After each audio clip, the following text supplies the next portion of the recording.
We played Pro League Conference and we were like, wow, we should have played a lot more games here. We should have sacrificed practice for more match time. So you can make it work, and also you can treat some of the, you can make changes between officials.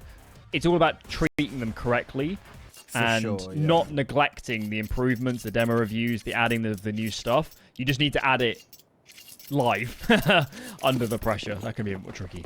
Yeah, and well, if you've played 186 games, you've probably got quite used to it. Now, Zero Tenacity, let's see what they have to give us after they've come out of that player break. It's a new look Monte. I'm excited. Let's get into it. On Anubis.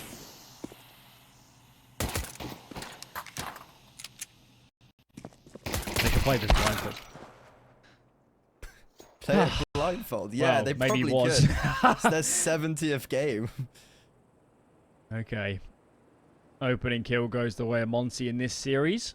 As mentioned, we expect Anubis to be a very tall order, just given the sheer amount of experience from the Balkan squad. Monte really taking their time. It's going to be a split onto this B-bomb site. Shifting in through the main side. AVN needs to win this duel. He does. Kraz now gone. Now he can back himself in towards E-Box.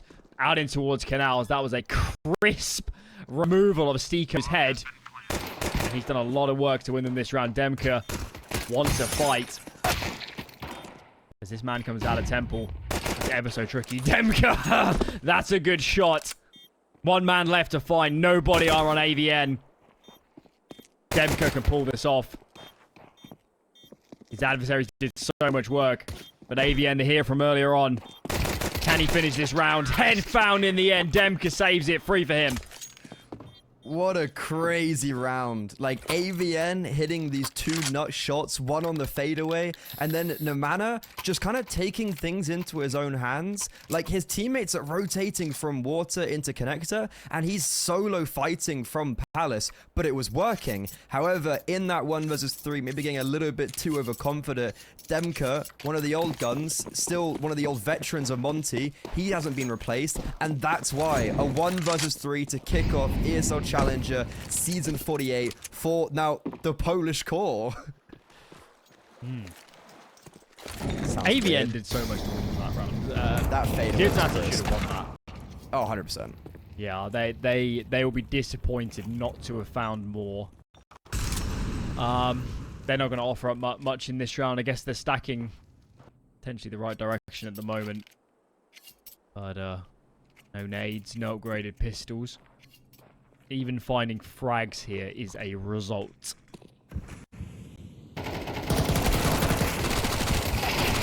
and I guess the one thing you don't want to do is give the kills to Mac 10. Only one is actually pretty fine, and getting 2 kills is quite dandy. Maybe a third, nah. But it's a fine result on an eco. 2 kills, Mac 10 only gets 1 kill.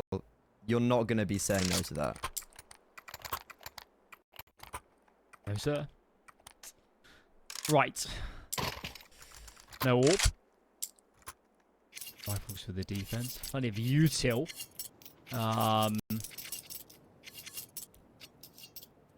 Yeah, who knows how much they practice over the player break. It's surely they had to take 2 weeks. Yeah, surely, right, for your mental health. But they've actually already played an official today against Eyeballers, who are in this group, and they beat them 2-0. And one of the maps was a very dominant Anubis, Dino 3. However, Monte, very quick, heading it over towards his A-bomb site. Jotto is completely blind, throws a very panicked Molotov, and somehow is still able to double down. How is he still alive? Everyone's come in, and he even gets a kill with the USP at the end. How have Monte only got 1 kill on the entry there? What's going on? What just happened? What just happened? How? Jofa there, he looked flustered. The molly goes down at his feet. He backs into that corner, which is notorious for being one and done because you have no cover and your left his teammate. Yeah, I mean, Nemana seems to come in at the perfect time. Wow, I can't believe Zero Tenacity held that bomb site so well. And those kills on the eco are paying some dividends. Got 1 player on a deagle, couple Galils. Util isn't perfect either for Monte. Tides be changing. this would be, I think, even though it's their first official, this would be considered, right, a very big upset. Like, Monte are a tier 1 team. Everyone on their team is a tier 1 player. Zero Tenacity are, they've fought their way into tier 2 this year. They haven't even got that, like, backing of, like, you know, the old Skada team on Bulgaria, like the Bulgarian, they were like the challenger tier 2, you know, you had to get past them. Zero Tenacity are the new guys, and this would be a massive defeat for Monte, but let's not get ahead of ourselves. That's a long way away. Right now, it seems like Monte want to head back towards the A bomb site, however, at a bit of a slower pace. Round 2. It's definitely going to be an A hit. 5 players here. Smokes starting to rain in. Counter YouTube going down. This time, Software doesn't get anything done. Command is trying to do some work. Does find one Demka. Will get the bomb down and get out. There are some shenanigans here around the smoke as Dihar goes for a frag. That has not planned out for him. When do you think Smoke's going to fade? There's so many rules around it. And Hades does so much work. With Monster's HP, I don't see how this is winnable. Smoke goes down, but we're spamming the smokes in CS2. This round, he does have a kit. Ooh, with the second bullet connected, maybe he wins. That's going to stick the defuse. Hades doesn't peek. Here he comes. Does not make it in time. How is Zero Tenacity winning these rounds? Oh my god, the chaos, Alan, the chaos. How has that worked? That was such a weird retake. There was so many, like, everyone was taking different fights at different times. There seemed to be a big lack of cohesion, to be honest, but maybe within that chaos, Zero Tenacity actually do thrive. And a 1 versus 2 where if he'd maybe held his trigger, if he'd spammed for maybe like 5 more bullets, he would have just killed both of them as they were boosting and they were both 1 HP. Regardless though, even though Monte got an instant opener, they lose the clutch and have to now try and retaliate towards this beat bomb zone. They do. Oh, Demka's on a heater. The man, of course, to salvage the pistol. 1 on 3. So whilst it has been rounds lost for Monte, what they have done is kept the money brutally low. The loss bonus is going to have ticked a long way down with these round wins too for Zero Tenacity. So this could be a double eco if these guns aren't saved. That's a big response and a very aggressive round 2. Dueling in towards B. Kamana here. I think it'll be well to save this gun in the end. It kind of, like, if I'm Monte, I'm not too aggressively hunting this, right? Because your money's clearly not very good. Maybe the thought process that Zero Tenacity haven't saved anybody in the last round, so their money's probably worse. But Monte, we yet to see them actually default, right? Like, they've gone for either A or B straight off spawn, or like kind of an early pop towards A, just at a slower pace. But that round, yeah, Zero Tenacity get caught really with their pants down. 3 players and an AWP start towards B, and they don't get a single frag. That is a little bit worrying. The money's a disaster. They were on minimum loss bonus. And that's why they forced 3-5-7, smattering of util, no kits. Yeah, I was just thinking maybe playing Unorthodox is the way to go and check out the mini-map. 4 players on A. Some aggression to follow. It's risky, but it's probably the best chance to win a round, isn't it? Throw a spanner in the works.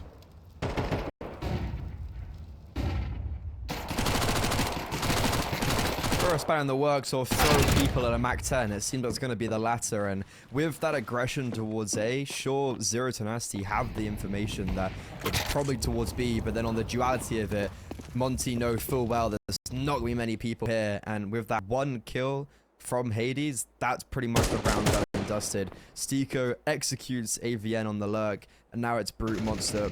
Normally an AWPer wielding the 5-7.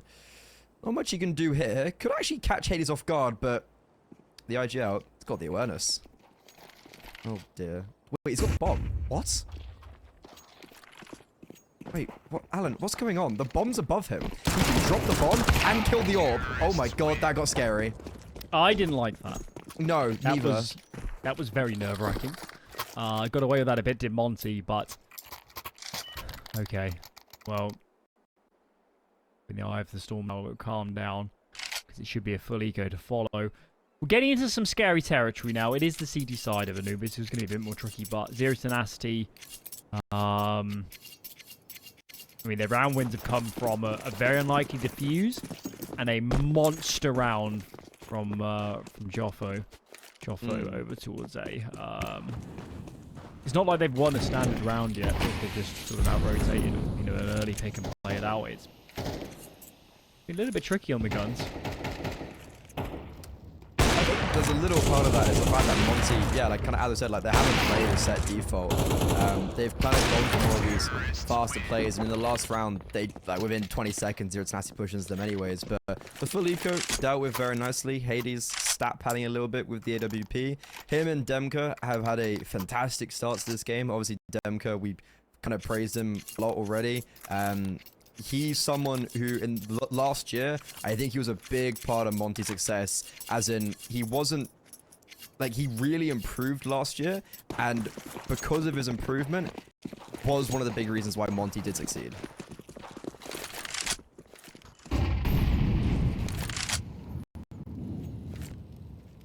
Wonder if his roles are the same. I imagine so. In most positions. But, some way surely has to accommodate. Having an AWP in game leader does free up more spots for star rifles. That's always a bit of a go in that direction.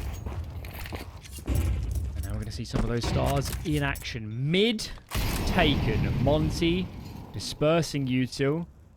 Mana here has to give ground. He's called a brute monster over. I'm going to go into the split. The flash, though, is brutal. Krasnow and Stiko, no opportunities. All the stings taken out of this split. What do you do now, Monte? Because committing here feels like suicide. Yeah, it's a great flash from the A-bomb site. Chiofo just set him up for success, and now Hades seemingly unaware of like players towards that A-bomb site. Nemena just runs at them. He's on for the ace. Unfortunately, he's going the wrong way. Demka is over towards A main, but maybe they will come head to head. And yeah, even though Nemena has got set up for those first two kills, that was some really, really class shooting from him. And it looks like, Simcoe will take away. He's the star of the team. There's no doubt about it. And, of course, we ask questions of, they're on an upward trajectory, where's the ceiling going to be? That man has got a lot of weight on his shoulders if he wants to keep this team propelling forwards. Obviously here, he's putting up a good start to the season. 13-5. Shreds on that round. It's not bad, is it? Yeah. He was actually the highest rated player in the ESL Advanced playoffs last season. So you can kind of see why, right?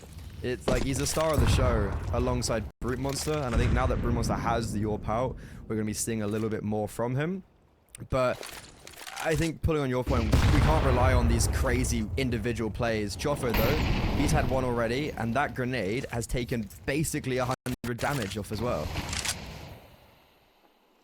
I wouldn't go near Nemena. No. I wouldn't go near the site. I'd go neither, to the B-bomb site. Where that you looks succeeded. like much more fun. Yeah.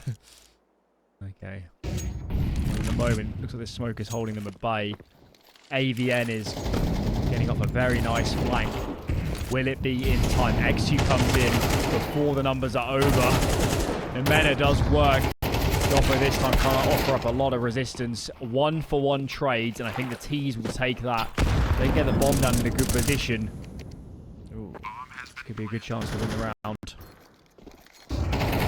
Coming straight through a smoke, Brute Monster just goes to his death. This is looking really messy. Every single player in this round for Zero Tenacity has taken a very individualistic tool. Simka head turned rather. D-Hurt will shoot him in the side, and Monte, that was quite an easy round, all things considered. That's how that round earlier in the half should have gone. Should have just been trade. Yeah. Put the bomb down, then we play an after plant rather than Joffo and Nomena just absolutely mowing people down. Right. Pause from Zero Tenacity. That's not a surprise, is it? Quick discussion because the gun rounds have been troublesome. Monte isn't defaulting. They've just balled up with numbers every round, be it mid, be it A, be it B. They really like sending at least 4 players to one kind of avenue on the map and just brute forcing it out. Seems to be working. And I kind of liked what Zero Tenacity did. They took B control. They did have information. They just couldn't rotate. They're a little bit longer than they would have been 3A, but timing is everything. Yeah, I was also quite surprised with Zero Tenacity's just overall lack of mid control. Like, you had AVN deep B, right? And like there was just no real rotations towards A. And that was, I think in that specific round, was because they had no mid control. But also, have they really ever had proper mid control this game? It feels like they've been forced onto the sites because of Monte just going balling for those sites. And in the last round, when they tried to go middle, they kind of got destroyed as they attempted to go onto the bomb sites. Well, let's see if they change tact as we go along.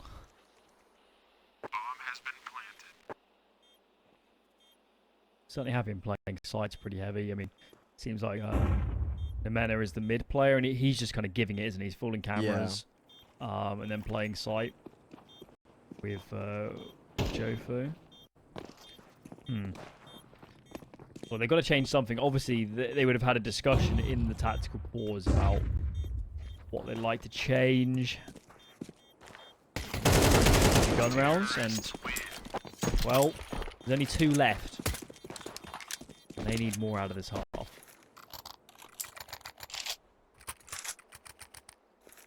Round's gone by quite, like, the half's gone by quite fast. It feels like these rounds are just kind of over. Like, well, Monte doesn't default, do they? They just go towards the site immediately. They're not really, like, they're not messing around. They're just going, yep, let's go A this round. Okay, let's go B this round. And when they've gone B, they've actually just done the exact same stuff. They throw the left side smoke and just duel the people on plat and have one coming through a smoke in connector. But right now, I don't want to say it, but this potentially looks like a default.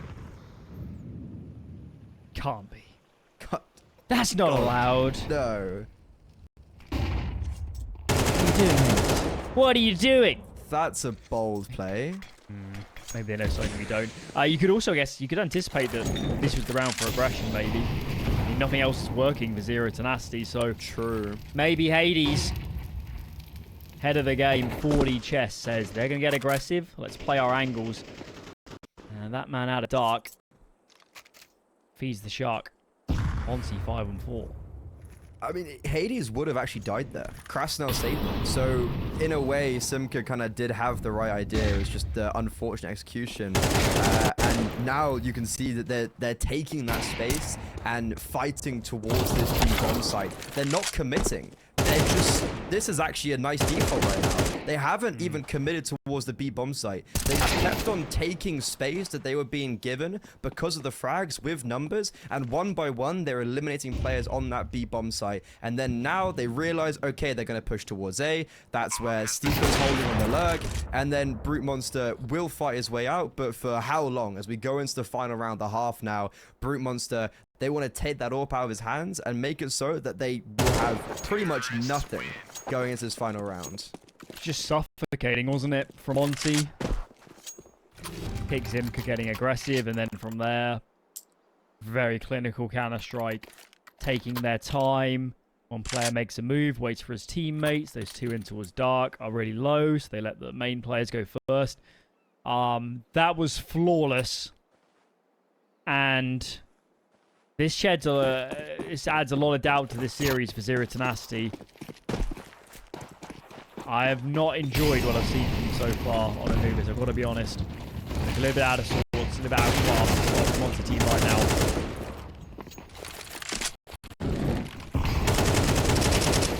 Yeah, like, even this round, and look, they've got a man advantage within like a second, and it's Zero Tenacity going for another attempt at aggression, and here, Monte, look, they're not even, like, look, it's not a default, but they are just playing. They're holding the angles, and they're letting Zero Tenacity make those mistakes. They are making the mistakes, and I think my prediction is becoming a little bit sour now. Monte, they're very close to a 9th round. AVN is being left on an island right now. Brute Monster, who I was hyping up, has 3 frags. Yes, he's cleared the A bomb site, but he's very far away, and also is he's very far. He's very far away from the B bomb site, and also isn't committing because AVN's not convinced they're even going here. After freezing, they will now accelerate, but still not pushing onto the site, and this is giving Brute Monster an opportunity, Alan. Still going heck of a play. First collected, but Demka is too much. 9 at the half for Monte. Very close now to winning their opponent's map pick.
On Zero Tenacity's 90th map of Anubis played this year, it's not looking too great. They are 3-9 down on their map pick versus Monte. We had a lot of question marks around Monte about how they're going to perform with this new roster, new IGL, and it seems like they're kicking it off in quite a tremendous way. This should be a huge map win. Great confidence builder too. And on the reverse, the Balkan team, Zero Tenacity, time to summon an absolute behemoth amount of games of experience.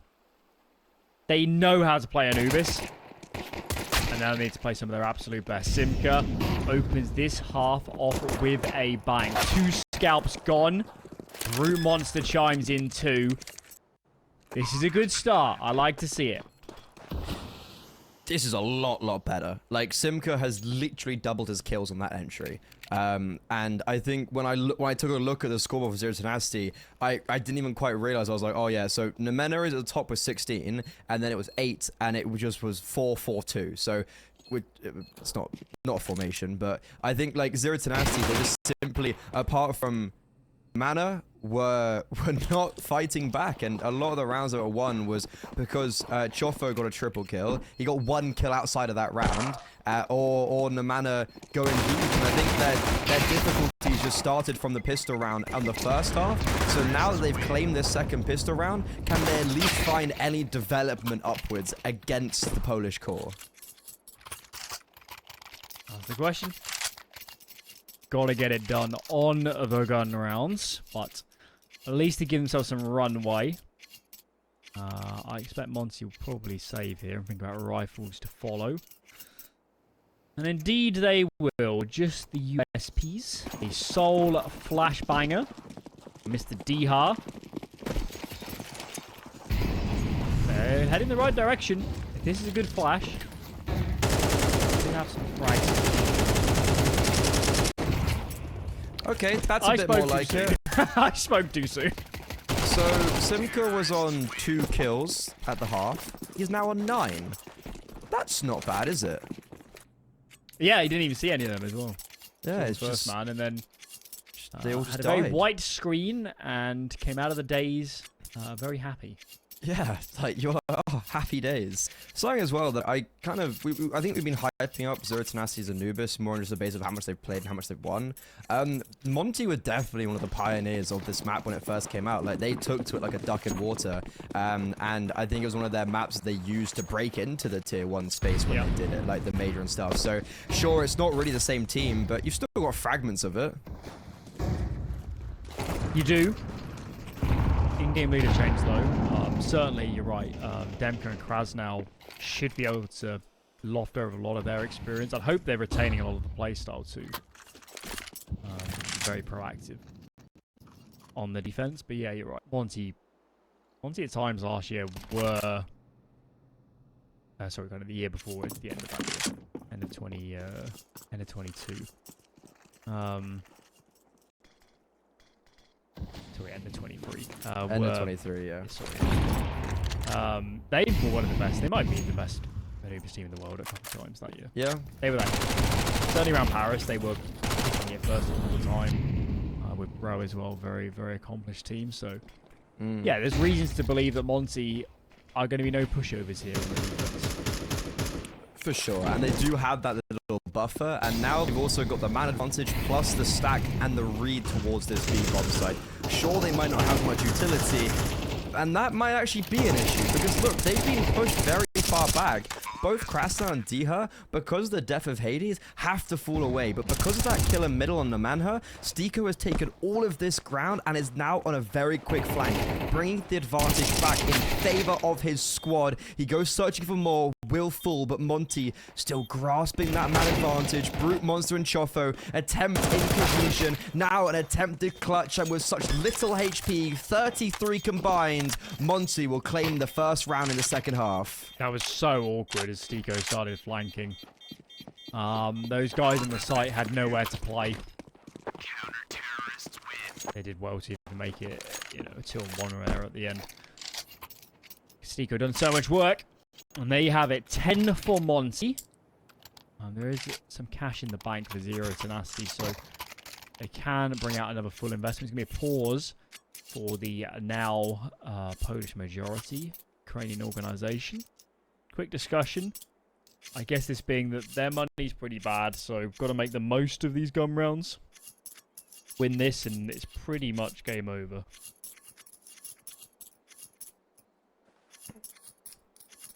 I think what I'm starting to kind of realize is that Zero Tenacity, sure, they have done very well at their level of like kind of tier 2, tier 3. They've only played a handful of top 50 teams. They've never played a top 30 team. So I think there's definitely an element of discussion of like, okay, they've done very well to get here. Is there a point where Zero Tenacity maybe just are unused to playing these sort of opponents? Potentially. Wow, this is aggressive. Wow, yeah. Very aggressive. Stiko, though, doesn't last long. He's in towards mid. His teammates are crunching canals. And that hasn't worked. Zimka collects 2. Oh, no. The remaining Monte players have to save. I'm a little bit stunned by how aggressive that was. Wow, they really threw all the kitchen sinks into the canal. Yeah, the issue there is, like, Stiko dying. Like, Stiko dies, and you could see that Krasnov and Diha were, like, scared of middle because of that. And then so when you had Hades and Demka pushing towards A main, they just got mowed down by Simka, who wasn't being fought from the other side of canals because of Stiko dying. So that whole plan for me is kind of, like, issue stays with the fact that Stiko died in middle. But overall, Zero Tenacity, a great reaction. You lose one player, Nemanha hits 20 frags and collects a 3-piece. He must have some crazy double-digit multi-frag stats this game. This wouldn't be remotely close without him, so he's a lot of plaudits, that young man. And Monte, as mentioned, their money wasn't in a brilliant position, so just swallow up another eco. This should be 7-10. So becoming easier on the eyes is the scoreline with every round at the moment. And given the investment from Monte here, certainly didn't expect it to go elsewhere. 2 opening kills found. And yeah, this man is out for vengeance after that first half. Yeah, another 2+ kills as well in this round. That's just adding to the tally even more.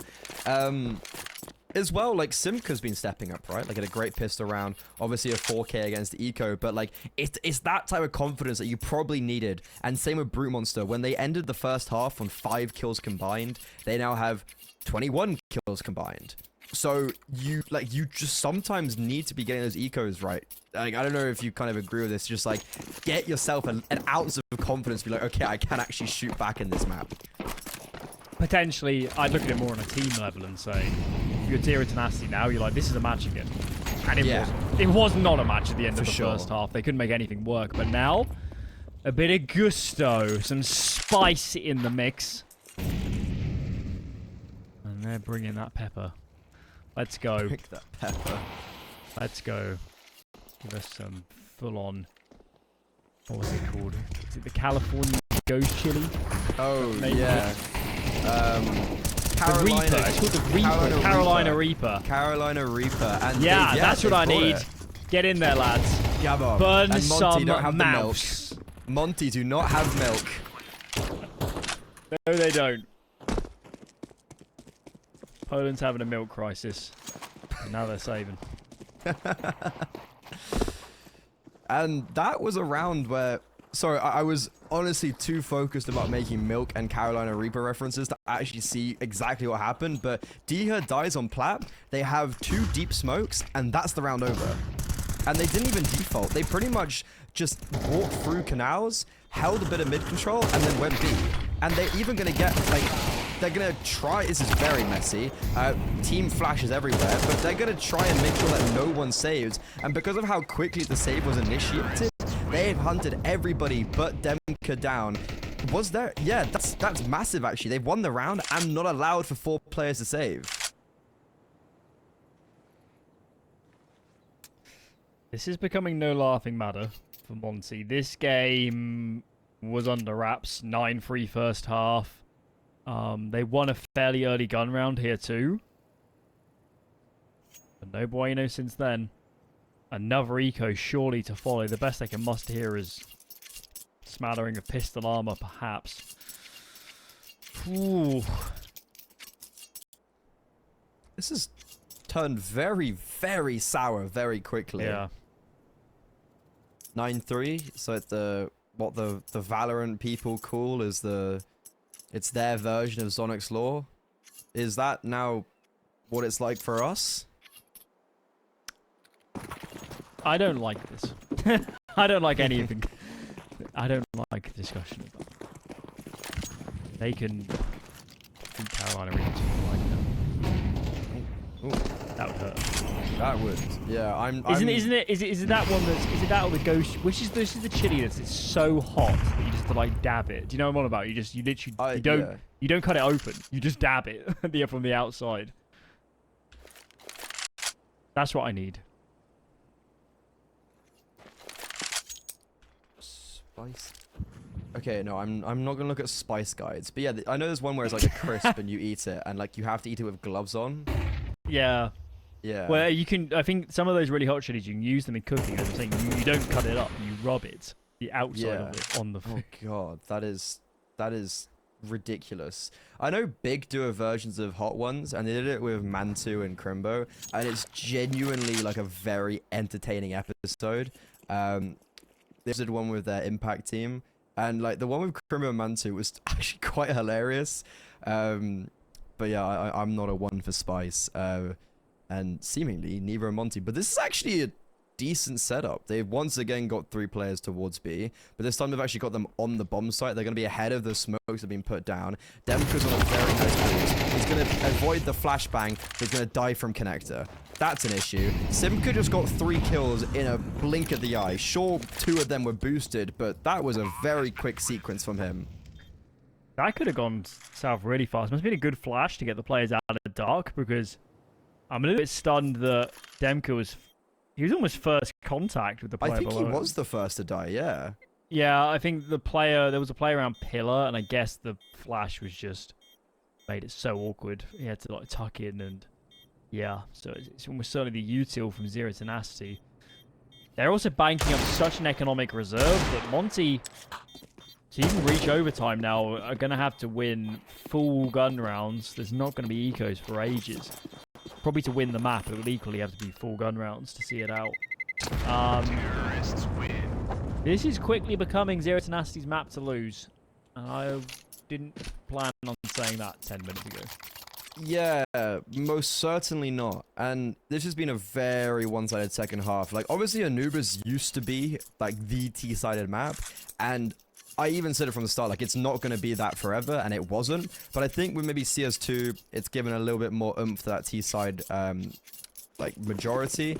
And right now, it seems like there's been 4 CT side rounds won in this whole game, and we're going into round 20.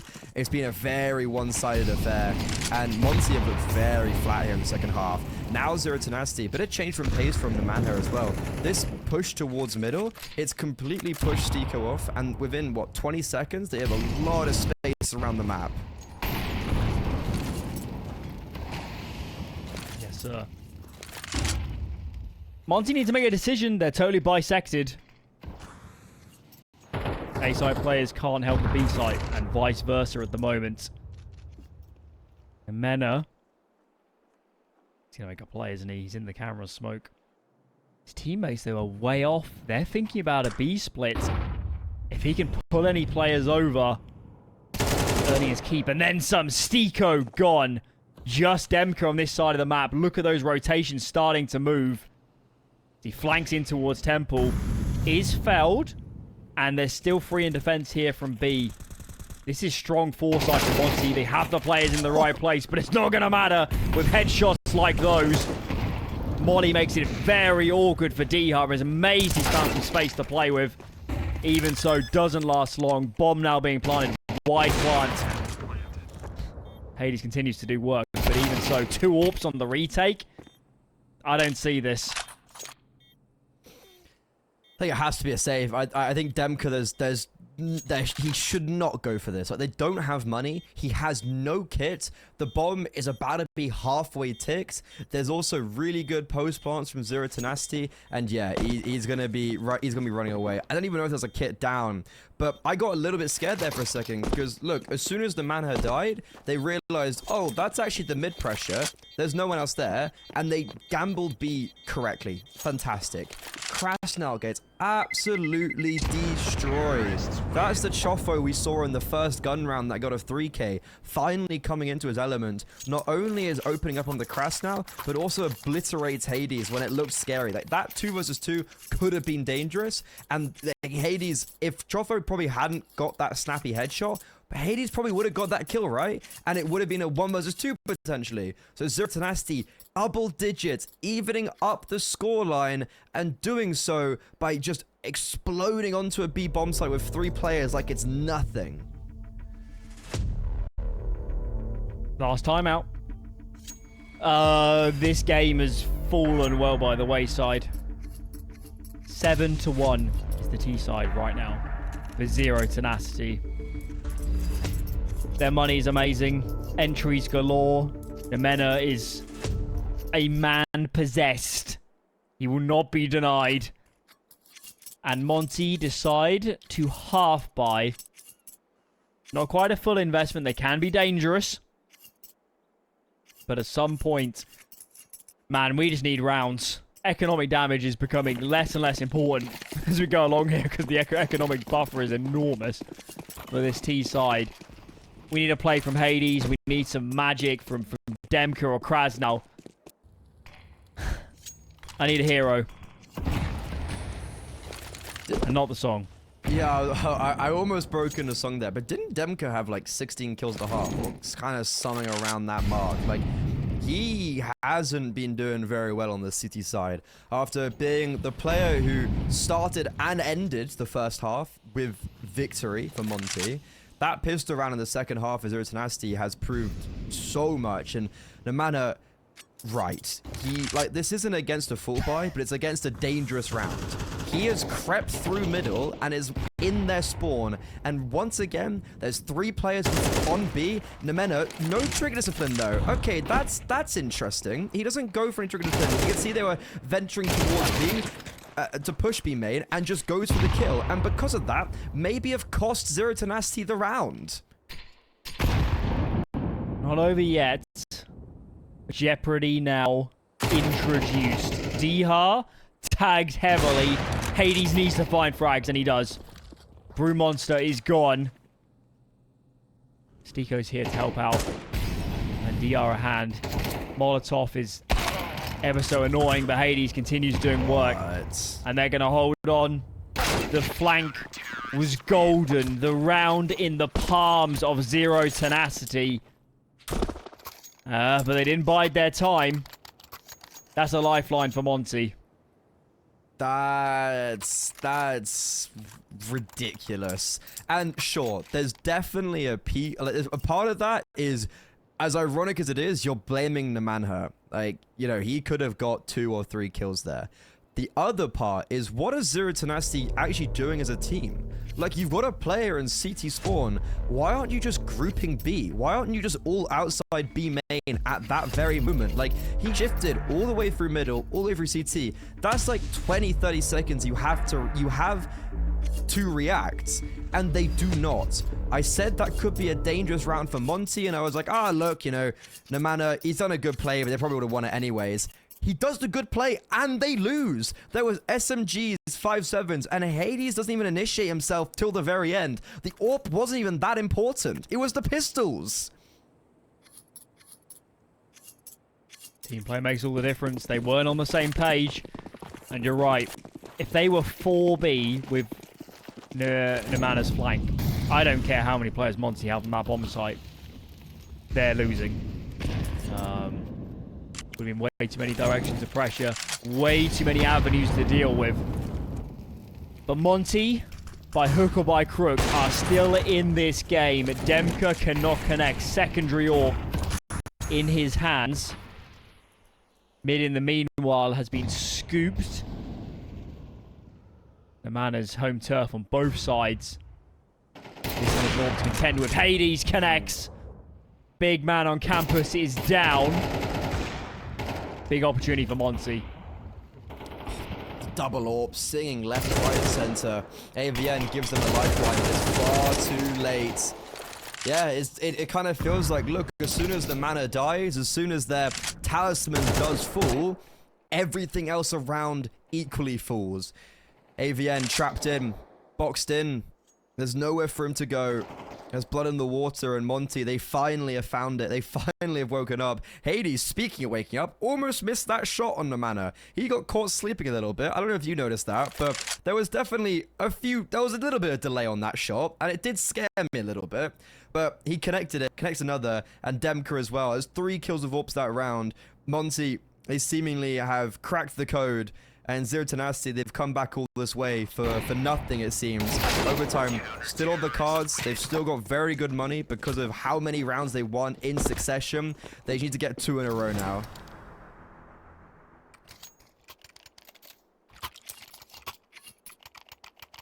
It's been a rocky road. A very rocky road. Very bumpy. But Monte's here. 2 chances. 2 opportunities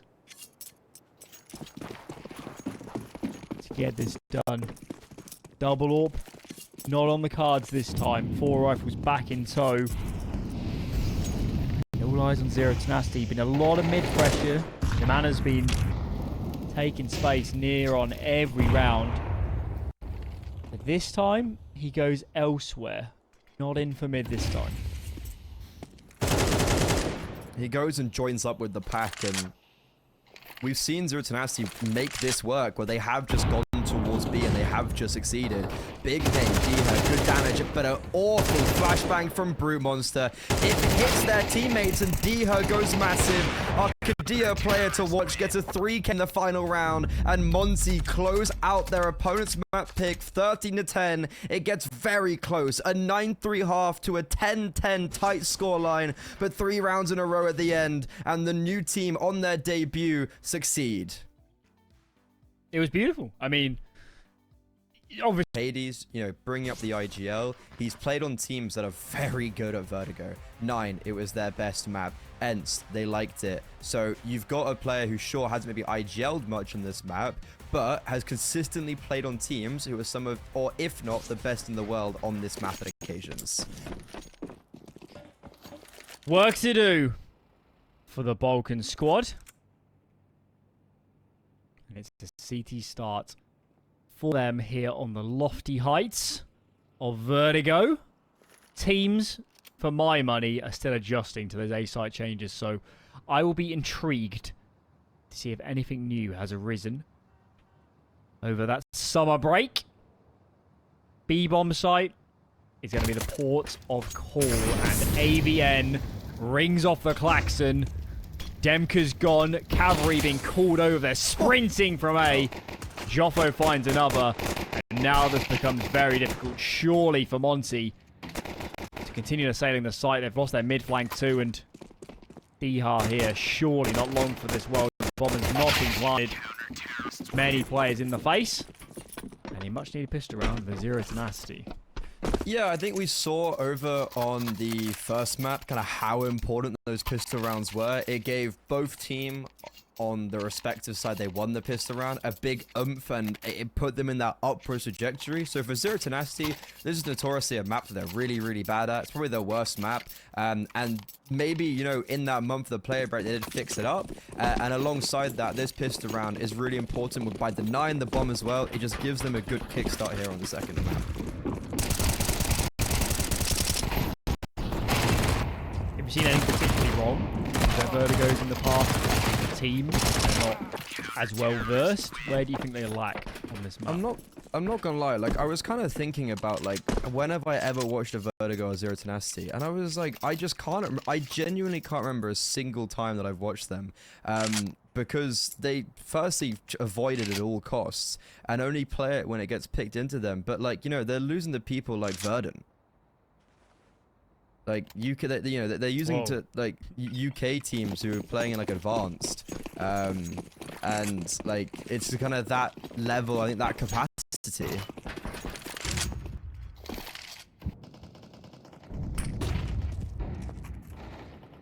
Well, everyone has to lose the UK in the end. That's what I'm saying. Continue our reign of terror. Snell, Snoo, you're back in. 18. interesting bumps to follow. No doubt. Right, here and now. Guns out for Monte.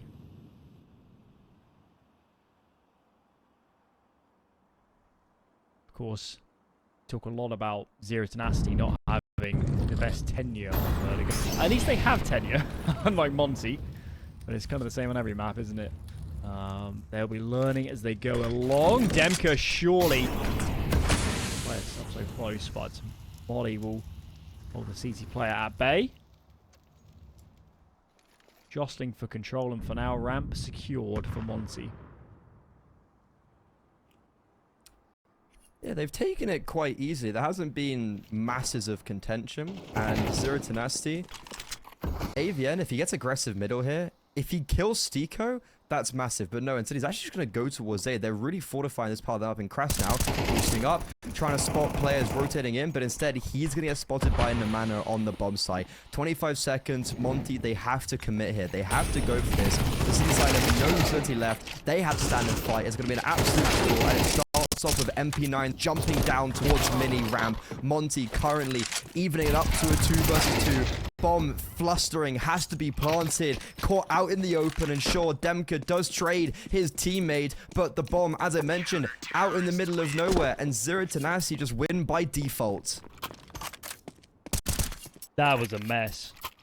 Oh, there was a missed smoke from Monte. Then they go for the boost. Of course, as soon as the boost is spotted, that's all the confirmation Zero Tenacity ever need. I mean, what was it, about 30 seconds left? The boost was spotted. 25, even worse. Yeah, I mean, there's not time to run back to be at that point. They had 4 on A, Zero Tenacity, and it's kind of surprised Monte traded as much as they did, to be honest, but it's no round win. We need a few more gun rounds before we're really saying tide to turn and Zero Tenacity a favour to win this map, but yeah, they're painting all the right pictures at the moment. Well, that's also a Brute Monster AWP opening kill. Like, sure, it's not against massive weaponry, but can you remember a Brute Monster opening kill on map 1? I couldn't. What in God's name did Hades just do to Stimka? Did you just see that? That's not allowed. What? That... Okay, and this round is no way is it winnable. Stiko's picked up the AWP. They've cracked through on the B-bomb site. Stiko has doubled down with the AWP, and Hades' heroics might have just aided them to get onto this bomb site. Brute Monster got the opener on A, and that seemed like a year ago now because he's all by himself up against 2, jumping down. Finally silences Stiko. The pistol comes out. The 5-7 nails Krastal, and somehow Zero Tenacity have kept hold of that round. What in God's name has just occurred? Brutality out from the monster himself. That was Monte's route into this game. That was going to be a full reset. I can't believe he's won that 1v2. That's Monte's every day of the week. You got to play a default or play a quad. Swing off each other's contact. It shouldn't be possible. It shouldn't be possible to win that. What? Brute Monster makes it work. It's that second shot, man. This series is on. This is on. That second 5-7 shot. Did he even shoot more than one bullet? I think he literally just whipped it out in one tap. Yeah. That round started off because Hades just jumped on the wood and just headshot Simka, who was on double. Like, that was why. That's how the round started off with the AWP. Stiko then picks up against a double. Like, I don't think I've ever seen Stiko get an AWP kill. But he gets 2 and they still lose the rounds. That was a half buy, I remember, as well. Like, Monte did not invest into that, so they have their full buy now. Brute Monster threw a smoke? I hope he had vision there, because that seemed outrageous. And Monte, battling for ramp, is unsuccessful before they can even get started here in round 5. This is a whitewash. Bomb's not nearby. Dihar is on solo mission to prise open his A bomb site. Finds one, but he is swiftly traded. Oh my. 5-0. Players alive 2 for Zero Tenacity. No plant for Monte. They need to burn some pauses because this is slipping quickly. There you go. Look, 5-0 isn't the end of the world. Like, it, you know, you can very much bring this back, and Zero Tenacity portrayed that when on Anubis, it was a 3-9 and they made it 10-10. So you can always come back, but there does come a stage when, look, like Brute Monsters 1 versus 2, sure it was a round you never should have won, but that's type of 1 versus 2 that is fairly soul crushing. And then to lose the next round when you have the rifles in that manner, that's not going to do well for your mental. And this is where we're going to be seeing Hades get tested a lot as this new IGL to see if he can dig deep and call his team out of this rut.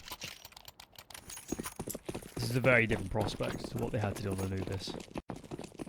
It's Monte that needs to adapt. And who knows how deep that playbook goes.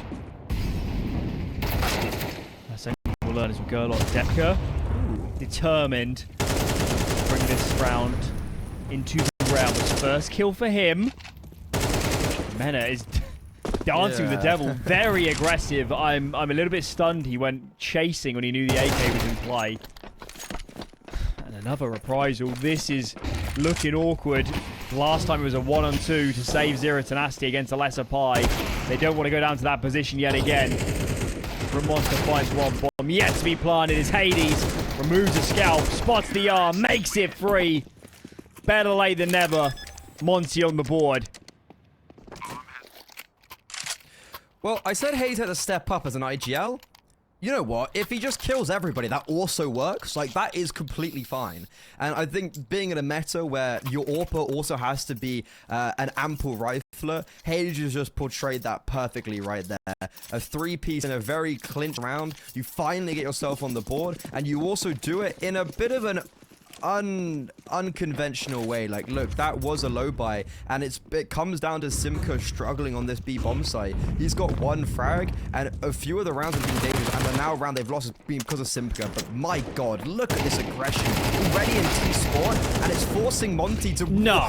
What was that from Krasnow? Sorry! He's completely cut me off. What is a sensational spray transfer. All of a sudden, never mind, this round's up. Flank is on though. All kind of spots. That is enormous. Hades on a dime. Pivot. Simka gone. Do they know about the second man? Demka. Flank on flank action here. Comes through to clear. Must win duel, and he does. This is carnage. This is crazy. Monte, though, appear to have weathered the storm. Only one man left to get past, and they're fighting him one at a time. Oh my lord. Free found. 1-on-3 for the monster. What are you doing, Monte? What are you doing? What's going on? Krasnow has just hit the most sensational speed transfer I think I've seen in a while. He completely cut me off. What I was trying to say is, oh, it's forcing them towards a bomb site. That's exactly what happened. Zero Tenacity had numbers towards B. Monte got forced into their hand because of the aggression towards T-spawn, and it was supposed to be a clean win there, right there for Zero Tenacity. They had a flank coming in and everything. But instead, Krasnow hits this, like, dirty spray transfer from the player close wood to then default with 1 HP remaining, and then they put it into a 3 versus 1 because of nice methodical gameplay where they allow for Demka to come in behind and Hades hits a nice headshot, and then they lose to Brute Monster. This time, a clutch on the B bomb site, but not a 1 versus 2, a 1 versus 3. Monte need composure. They need to stay calm. They've decided to force, and that's because they know the money here for Zero Tenacity is a disaster. This whole half has been played without economy for that CT side. There's a route back into this for Monte. They just need to change some consecutive rounds.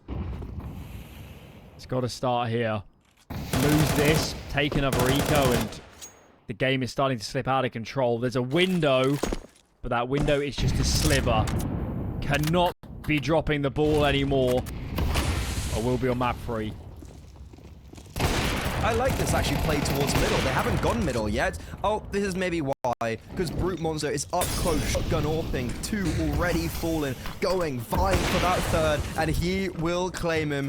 Diha, the P250, no longer in this round. Sure, the bomb will be planted, but there's no chance they can get anything salvaged from this. Hades up close and personal. If there's ever a time to shine, this would be it, because he's all by himself. Trapped, stuck between a rock and a hard place. What a conversion onto Choffo. 5 bullets left. He has to pick and choose when to shoot, and unfortunately, that probably was his downfall. The Gorillas praise for the ammo, but unfortunately, the ammo is actually what lets him down there.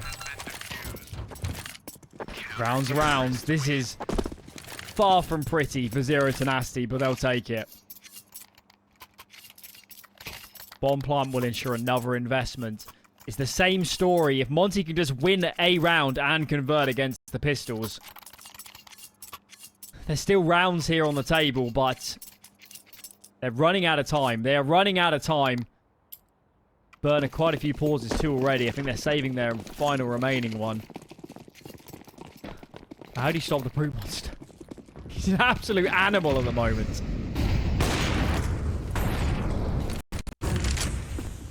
This is... Yeah, well, I guess that's one way. Not necessarily Brute Monster, but Namana, who was the fierce contender on map 1. He's already been executed. Demka, as I mentioned, great first... He had a fantastic first half and a shocking second half on Anubis. Right here, he's been getting some very good entries. It's not the first time. And Diha, oh no. Simka just holding his trigger. This is actually, I like him biding his time here a little bit. Because if Diha does actually go up and maybe like clear B, the rest of the team might come over. And he could get a molly frag from this position. But the longer you wait, the more chance for devastation. This is... this is comical. Brute Monster should run away here. They should let Diha walk up B. Okay. Okay, nobody panic. Nobody panic. Hades, though, does find one on the flip side. AVN under pressure. Krasnal decides not to swing. Now does as the smoke is dispersed. Man advantage. That bomb is getting planted. Brute Monster continues his reign of terror. This man cannot be stopped. 15-2. And he is playing with confidence coming into this retake. Eager for duels. 2 smokes on this ED side. Can definitely be putting one on the bomb. Indeed, the AWP will. Simka goes looking and finds lead. Bomb, though, tapped. Hardly. No way. Not checked, not spam. Bomb defused. Monte have no answers. And you can see the frustration from Krasnal there. A bit of a flick of the wrist after, you know, like the dismayal flick. Zero Tenacity, that was a pretty awful round from them, all things considered. Monte, that's the first time they've actually been able to properly get the bomb down on the A bomb site and play a post plant in that fashion. And maybe they probably could have, Simka maybe could have just got the kill and gone A. You know, there's a lot of different things he could have done there. But then Brute Monster saves a day. This time not with heroics of frags, but with just sticking a defuse and a 1 versus 2 and a smoke. That is just, it's angering.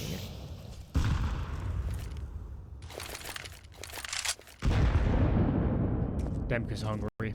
He just wants fights. He's had enough. These slow, strung out rounds. I'm not sure I've ever seen a half where a team has played with less economy and is winning 8-1. I mean, Zero Tenacity have never banked any cash whatsoever. If they lose 1 round, they're on a double eco. They'll be forcing out this half. Brute Monster jumps up. Krasnal does. Oh, presence of mind. 2 found. Spams the lower man 2. Both men are on this side of the map, but surely this is too much to ask. Finally, whatever that would have been, the 6th time of asking, Monte convert. And also a great round from Hades. Like, sure, Krasnal opens up with a double, killing the boost, and that's firstly great awareness from Krasnal, but Hades he's been having a very good game. He's had a very good series overall. And you know, you do beg the question of when you become an IGL, how is your ability to frag out? Is that affected? And so far, no. He basically wins the round for his team. And Monte, as you said, like that's kind of the first round that I've seen them win. And I'm like, oh, okay, that's actually a nice win. And as you mentioned previously, Zero Tenacity have no money, so as Demka's taking the jewels, he's up against 5-7s. They can't lose this. You can't lose this. Oh my lord. Trade it out. That got ugly. They've still got an advantage. Joffo swings. It's a man deficit. Demka's low. Dihar. Mantle surely on his shoulders to do some work. Simka doesn't spot, but Dihar's lost his teammate. Not like this, Monte. You've done the hard work. This is the second time. The second time that they've fully broken the money. It's been a disastrous buy for the defense. But money doesn't seem to matter for Zero Tenacity. They're making this work. Monte are about to take a colossal death blow here on Vertigo. Counter-terrorists win. Alan. Oh, Alan. What? Zero Tenacity, this was statistically their worst map going out of the player break. And I guess they've practiced pretty goddamn hard on it. And that round, there was literally nothing but pistols. They had no utility as well, really. Like, it was 5-7 Deagles. And Nemana did this fantastic play walking behind them. That wasn't even the reason why the round was won. He only got 1 kill, but he throws them into confusion. Deagle shots, 5-7s in the mixture. Zero Tenacity, even though they've had such crippling economy this whole half, they've made it work no matter what they've been able to utilize. Three's the best they can do. Three is the best they can do. Dihar opens the scorecard. Simka gone. This is a good position for Monte. Rotates are way off as Zero Tenacity are gambling. They are gambling still. Majority A side of the map. Caught in 2 minds now. As the bomb starts to sail up towards B. There's only a couple players here for Monte. They need to be careful. The cavalry isn't on location. Relying on the util to clear out this site. Over it comes. AVN is the player they need to oversee. Second headshot is brutal. Game on. Nothing comes easy for Monte here on Vertigo. This is a round where Stiko has to perform. His teammates, they've dropped. The bomb's lost as well. The bomb's deep in generators. Finally, AVN has been brought down. Stiko held for. His lurk unsuccessful. Hades and Demka now.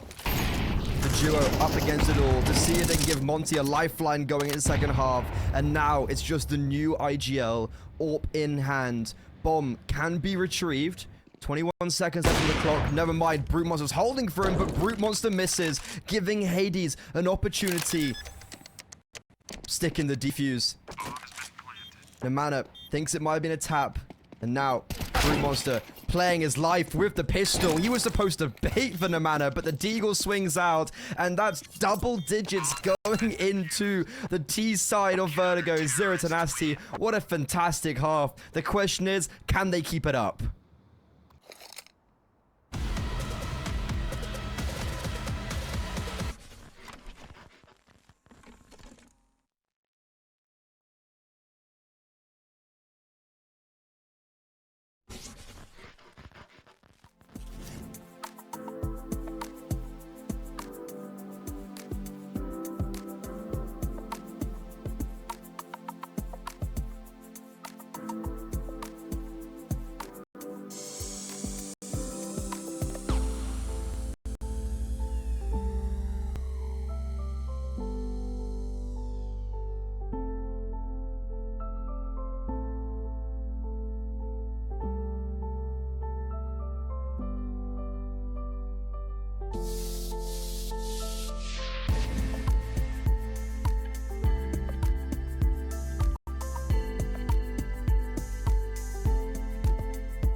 script is flipped.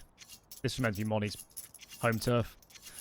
Experience map, Zero Tenacity's Achilles heel. And it's been anything but. It was a grueling affair to get 10, but it's double digits. And they're going to open up this pistol round 2 with an early frag. Hades backs off. Chased down. As the wolf pack comes hunting, they decide to bide their time. Fall back. Let this man lurk. And look elsewhere. Another kill for Namana, the hero of map 1. Calls his teammates. Tells him what they... tells his teammates what he sees. And that's a mid-rounding required from the remaining Zero Tenacity players.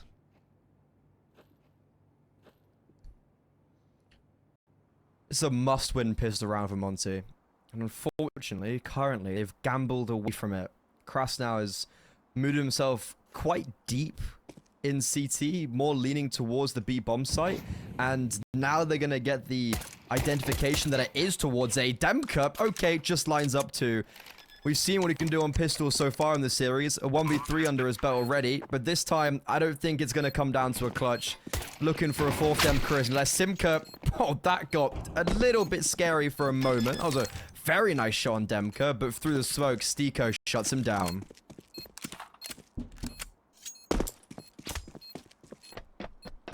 Well, they're still in the game. Just about. That's a good start. Demka, of course, was pretty sensational on map 1. A nice highlight there. What could have been a very tricky position. Right. So, grab your scorecards. Tick off the first box in terms of a Monte recovery. Next up, survive the 4-spy. Let's see if they can do that. No bomb down. The 4-spy is... Oh, it's alright. There was a bomb down. What am I on about? Yeah, then that's why they've got Galils in utility. But this has been sometimes the trickiest thing for Monte. And they've lost 4 spies with a lot less weight to it as well, which is maybe even the more scary thing, where they've actually got utility and a rifle on Simka, but Simka's not been having the greatest of game. He really struggled on that B bomb site, and he got 2 kills in the half, so... If there's any chance for redemption, this would be it. And it seems like Zero Tenacity, they are fully grouped, ready to go towards ramp. Hades close, looking to deny any of their hopes and dreams. He's been spotted and very quickly dealt with. And because of how fast that was, his teammates aren't really prepared to help him. That is a very quick opener and a double from Simka. I doubted him, but he makes it work so far on the Galil. Big recovery needed now. Dihar goes looking, and AVM walks the smoke at just the wrong time for the Polish player. Stiko.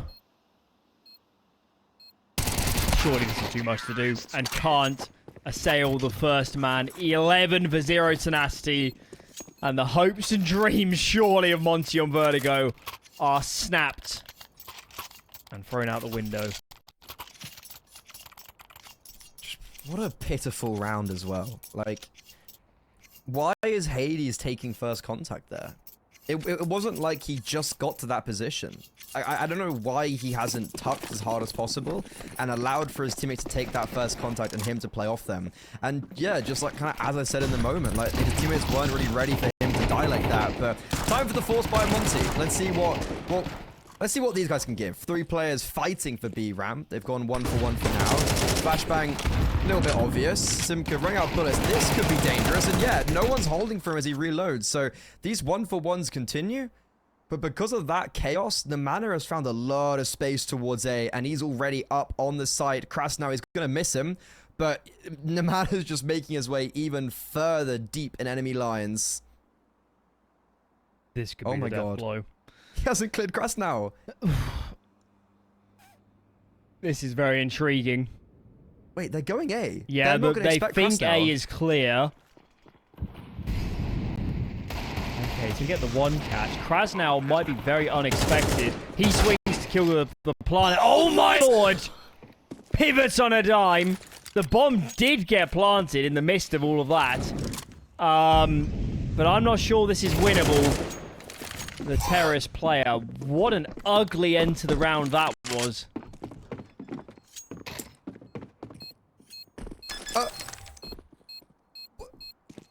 What was that shot from Demka? He's definitely been playing it, at least individually. He is crisp. And then some. I can't believe that's an unwinnable duel. He's just won. He got given, like, 2 seconds longer than he ever should have, because Namana does whiff as well. Like, Namana doesn't kill him on the first time of asking, looks away, kind of clocks back in that he didn't get the kill, and then he died. And then alongside that, we mentioned Krasnow. Sure, he allowed the bomb to go down, but he then is able to kill the bomb planter as soon as it is planted. And yeah, that is a devastating round for Zero Tenacity. But lucky for them, they've still got a 7-round buffer. And look at this from AVN. He's crept behind the smoke. This is a very awkward play right now. AVN doesn't realize Stiko's gone down and vice versa, but Stiko will get the better hand. And Zero Tenacity, the man is advantage. Sure, Demka's low HP, but... Oh, okay. Never mind. No man advantage anymore. Simka's just spammed through the smoke and found Stiko. Karma is a leap. Krasnow, though, does find a response. That was towards Ivy. The side hall's on A. Good teammates, though, for Zero Tenacity. Oh. They're here on B. Noise cue given. And movement from the CD side. There's a push 2 from Krasnow. He's calling to his teammates saying, there's no way this is A. It's got to be B. D-Hard's up close. Player to his right. This is very awkward. Demko, though, finds Joppo through the smoke. D-Hard's going to make a play. And he's in behind. Sure, he's going to end this round. Finds the first. Player planted. Does get the bomb down. How the heck did Brookmonster not take a bullet of damage?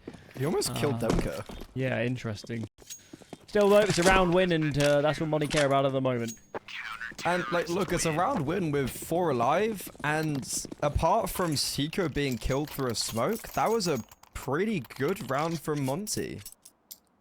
It's a long way away, but you definitely don't want to count Monte out, especially because they are the favorites. I know I picked Zero Tenacity to win just because playing more devil's advocate. But look, like, when we get to these later stages and Zero Tenacity are already down a map, like, this can be the hardest times to close out.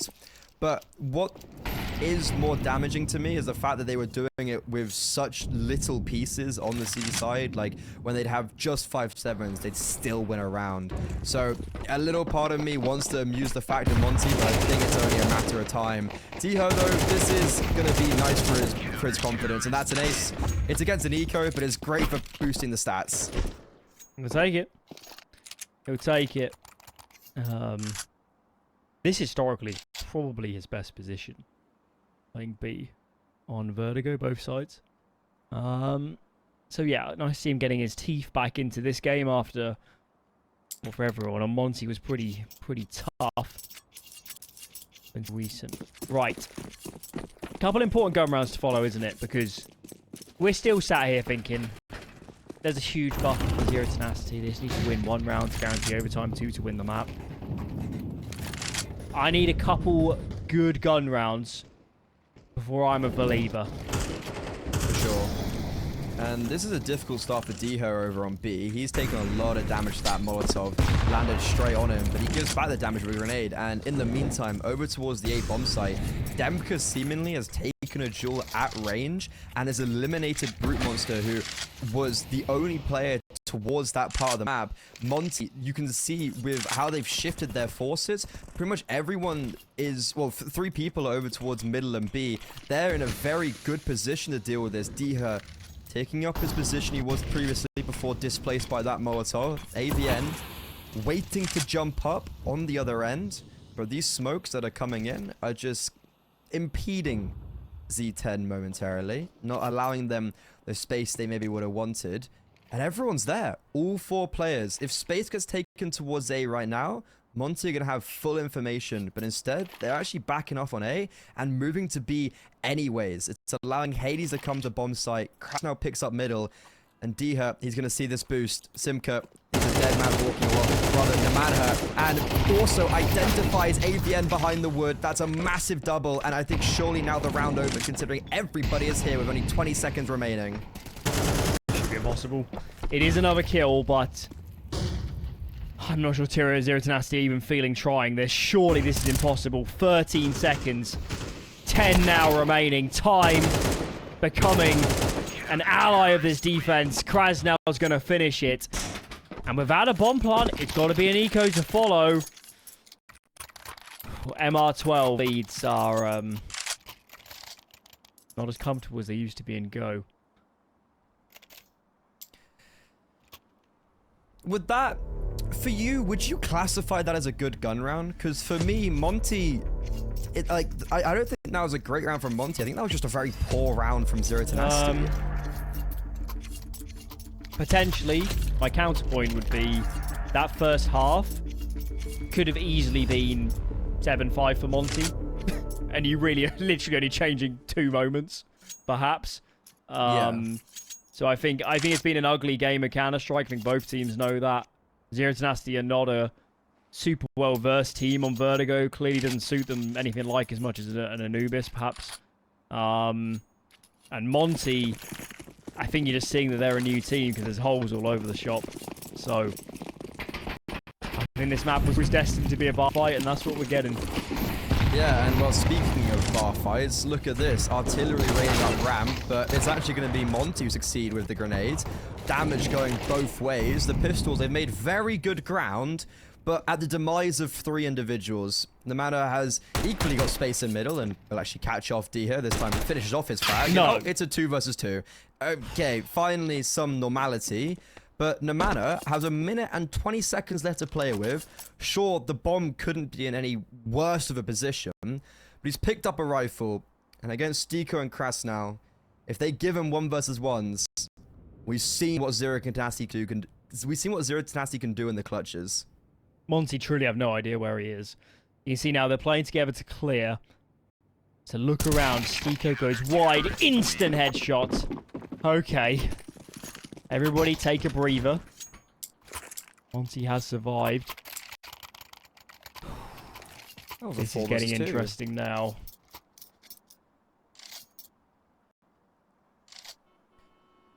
This, for me, is the big round, Mr. Hender, because this is the round where I feel like this is the main confidence round. If Monte are able to win this, and with a little bit of vigor as well, I think it really could just... That could be one of the nails in the coffin for Zero Tenacity, because 11's a dangerous scoreline. You're confident, but you haven't quite hit match point, and Simca's been run boosted. You know what? Never mind. Hades already detonated on the B-bomb side, and he has no idea what has hit him.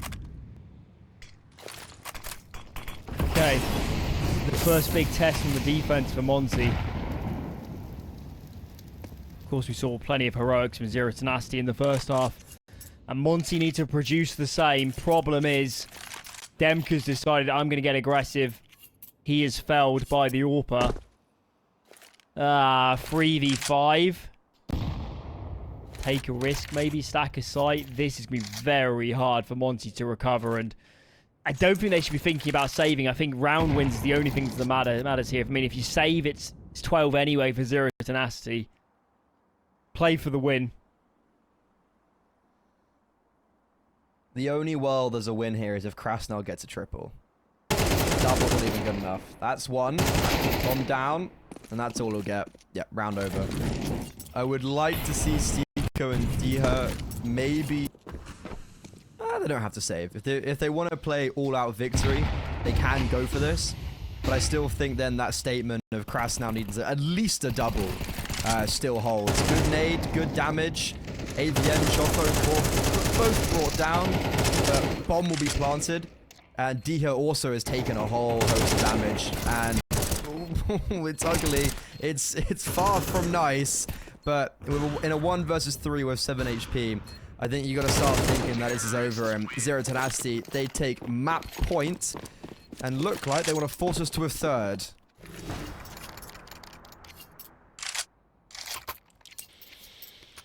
Whew. Right. Well, by hook or by crook, Zero Tenacity are endearing to win this. 4 chances now. 1 entry. 1 surprise double kill. 1 moment of magic will do it. all they need. Hades, though. This time, there's no run boost to fell him. He gets the opener. Man advantage, Monte.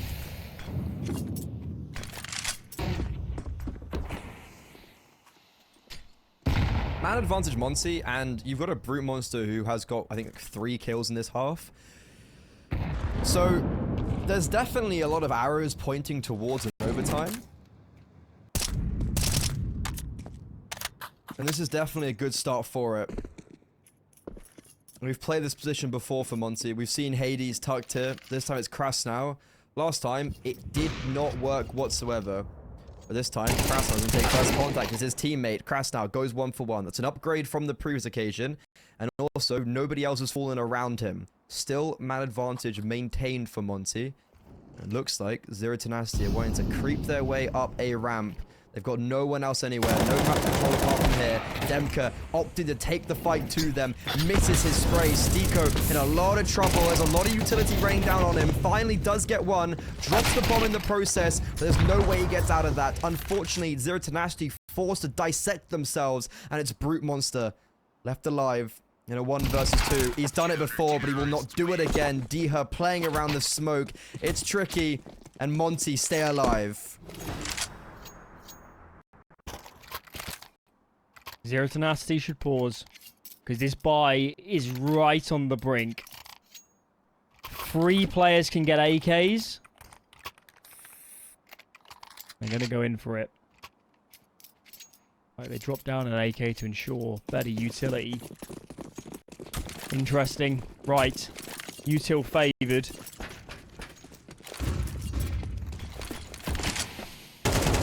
I really fear the Monte going to lose. Watch back the demo and say there were 4 or 5 chances in that first half to give us a buffer to pull this off. I almost believe that Monte are playing better Counter-Strike despite losing this map. Yeah. Ooh. This man's warmed up. Yeah, Dio was really in the depths of despair for a while, wasn't he? Like, he was really quite negative. And I guess that eco ace maybe helped. It gets you going. And this is feeling winnable now for Monte, but there's a long way left. So we're going to have to go to overtime if that's going to be the case. But I think, yeah, you are right. Like, this could have been a Monte win already if it wasn't for them losing against those 2 force buys on the first half. And if they'd actually just played against an eco, maybe they would have been able to string some rounds together.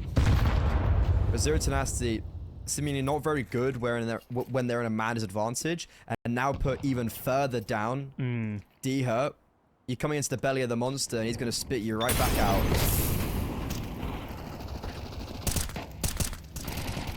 Woohoo! That was crispy. Yeah, I wonder if you kind of pre-fired that a bit as well. Looks a bit spicy. Right, I'm going to say the dangerous word. I'm going to say overtime. There is 1 gun round in this. Next one has to be an eco. Could be a pretty good half buy, but not a full buy for Zero Tenacity.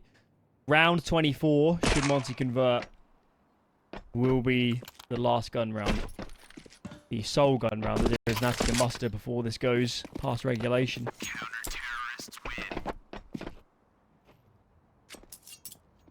Well, the foundations have most certainly been laid. Monte have been given a taste of victory. Maybe it's something similar to map 1. Zero Tenacity equally had that taste and it got very rudely snatched away from them. Will they be able to secure the victory, Monte, or is this comeback all for nothing? Similar to what Zero Tenacity had on Anubis. They've... Ooh. Zero Tenacity are going for a buy. It's a half buy. Remember, Nemena saved. Oh, Nemena saved. Yeah, sorry. That really threw me off. My bad.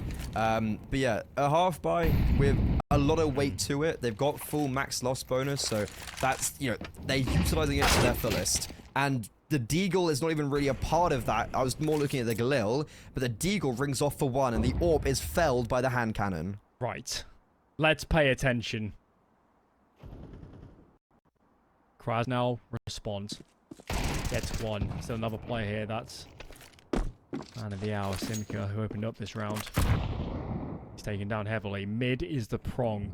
They can do damage. Stico creeps out, takes a dink for his trouble, but that was a Galil, not an AK. He lives to tell the tale. Krasnal up next. The man is so dangerous. Can't fall out though. Dihar is a monster. He has been a terror on the defense. B-bomb site is this man's home. Players up now. Now see him. Another 3K. 11 for Monte. Oh, we have gone the distance. If Zero Tenacity have a pause, it's time to use it. Man, Dihar, he had nothing to lose, and that's the most dangerous creation of any society, is someone who's doing badly and has nothing to lose. He steps into his own, and that B-bomb site has been under lock and key. He has been getting multi-frag after multi-frag and saving them on multiple occasions. Something you cannot say the same for Simca. Even though Zero Tenacity had a great CT side, their B site was under constant threat, and Dihar seems to have really found the answer here. But is it all enough? They've come within a whisker of overtime. Can they get the opening kill? Yes, this time Hades doesn't fall to the Deagle or an AK. Gets the opener. And look at this offensive. Monte are still fighting for ramp. They will lose Kras now, but he does go down with at least one. Need to be careful. Can't be overeager. Take your advantage. Fall back. Bide your time. Demka walks into the crosshair. Lackadaisical. And that man is gone. Hades' sole defender on this side of the map. He needs some help. Stico's nearby. And this duel here could be all important. This first Hades comes. Monster connects. Bomb planted. Deficit now for Monte. Big retake required. Stico find the first. Smoke fades. First found. Smoke. Out towards the bomb. Is it wide enough? I hope so. As Dihar gets near it. Dihar doesn't have the kit. Dihar doesn't have the kit.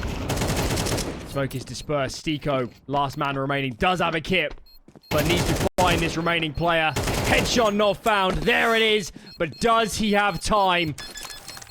I don't know. Oh, I think he does. It's awfully close. And we're going to overtime. Milliseconds between it. Stico misses that first attempt on sandbags, and I thought it was all done. Jumps up, hits the instant headshot, runs towards that bomb as fast as his legs can carry him.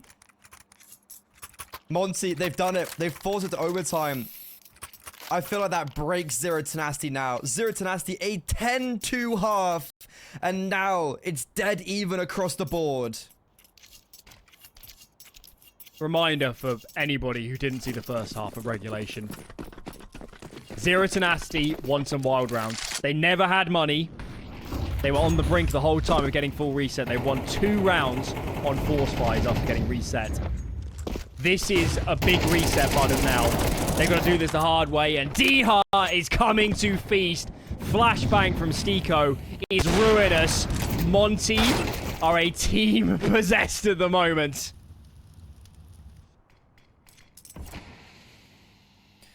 When your backs are against the wall, that's sometimes when you fight the hardest. God, Zero Tenacity. They maybe thought they just had it all done. They thought they'd packaged it, put a nice bow on it. 10-2 half, you're like, oh, I'm chilling. Get to 11, what, 4, I think it was, potentially. 2 rounds away from winning. Fortunately, you only get one of them. And now Monte... The fact as well, they've come into this they've come into this overtime and won this first round with such confidence and with such conviction, I think as well proves so much. Like, you've not only just made it to overtime, but you've also really stamped your name on this map. Oh, okay, that was a nice shot.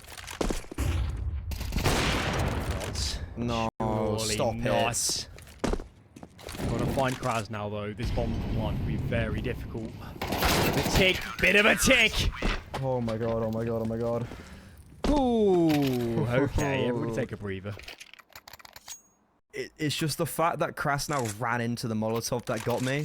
I was like, that's the info right there. And I think Brute Monster, firstly, wasn't anticipating the spring like that, but also slightly elevated himself on the default box by accident when he scoped in, and it kind of shook up his aim. Regardless, he didn't even get a shot off anyways, but okay, it was a 1 versus 4 that never really came close, but you could see the world. You could see it in the stars.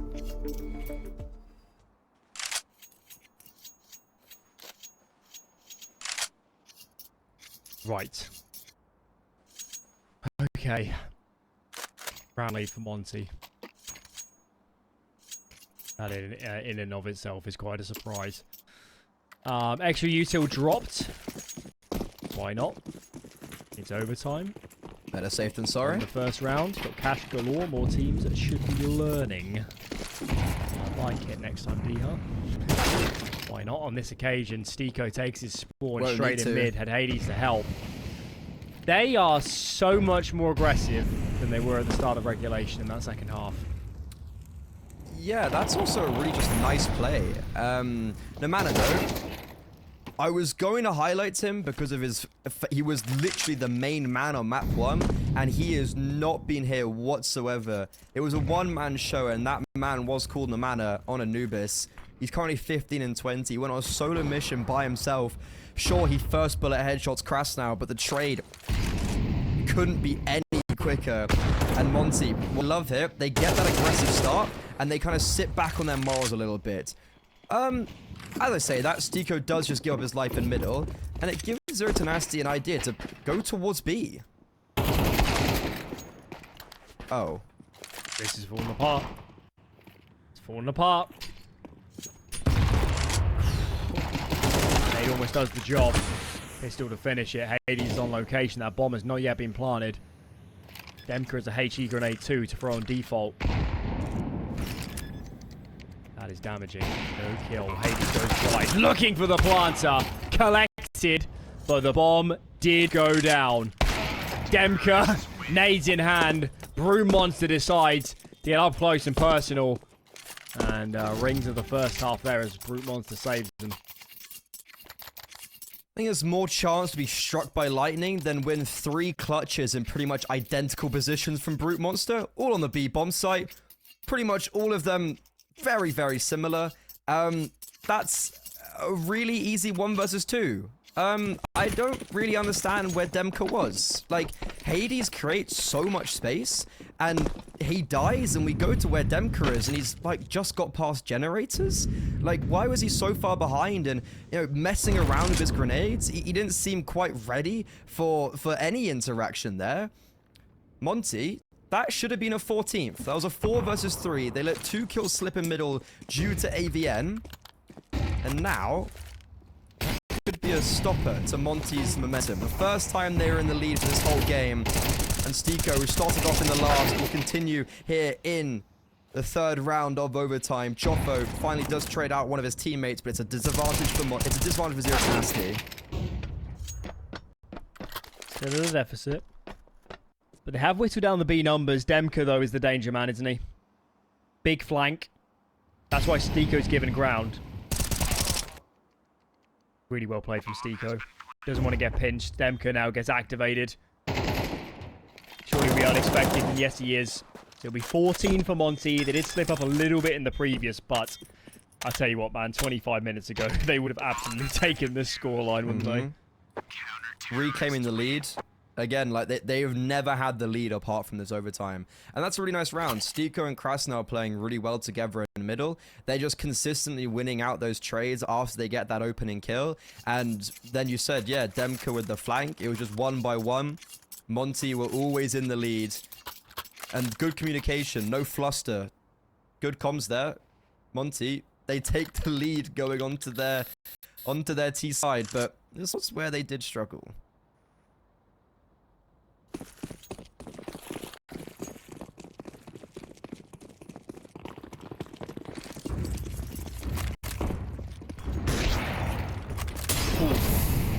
That's a way to open up. Second half of the Demka. A little bit of trouble here. Throwing a lot of resources here towards fighting ramp, but it's not working. trades heavily in the favor of Monte. DR in the meanwhile taking some space and spots Simka coming through the smoke. This will be 15 for Monte, surely at this point. Xavier, I guess there's no reason to save. But a 1-on-4 this game. That's not going to happen. Diho was our player to watch. He's currently averaging around 100 ADR. There's a big duality as well between him and Simka, right? Like, Diho had a phenomenal CT side over on B. I think he came into the half, like the second half, with something like 5 kills. It was around that mark. And he's now sitting 26 and 21. Simka on the other end, he left the CT half with 3 kills. He built himself up on the T side, and there falters. They come head to head. But that wasn't even the reason for the victory. The victory came because of Hades plucking them apart on ramp.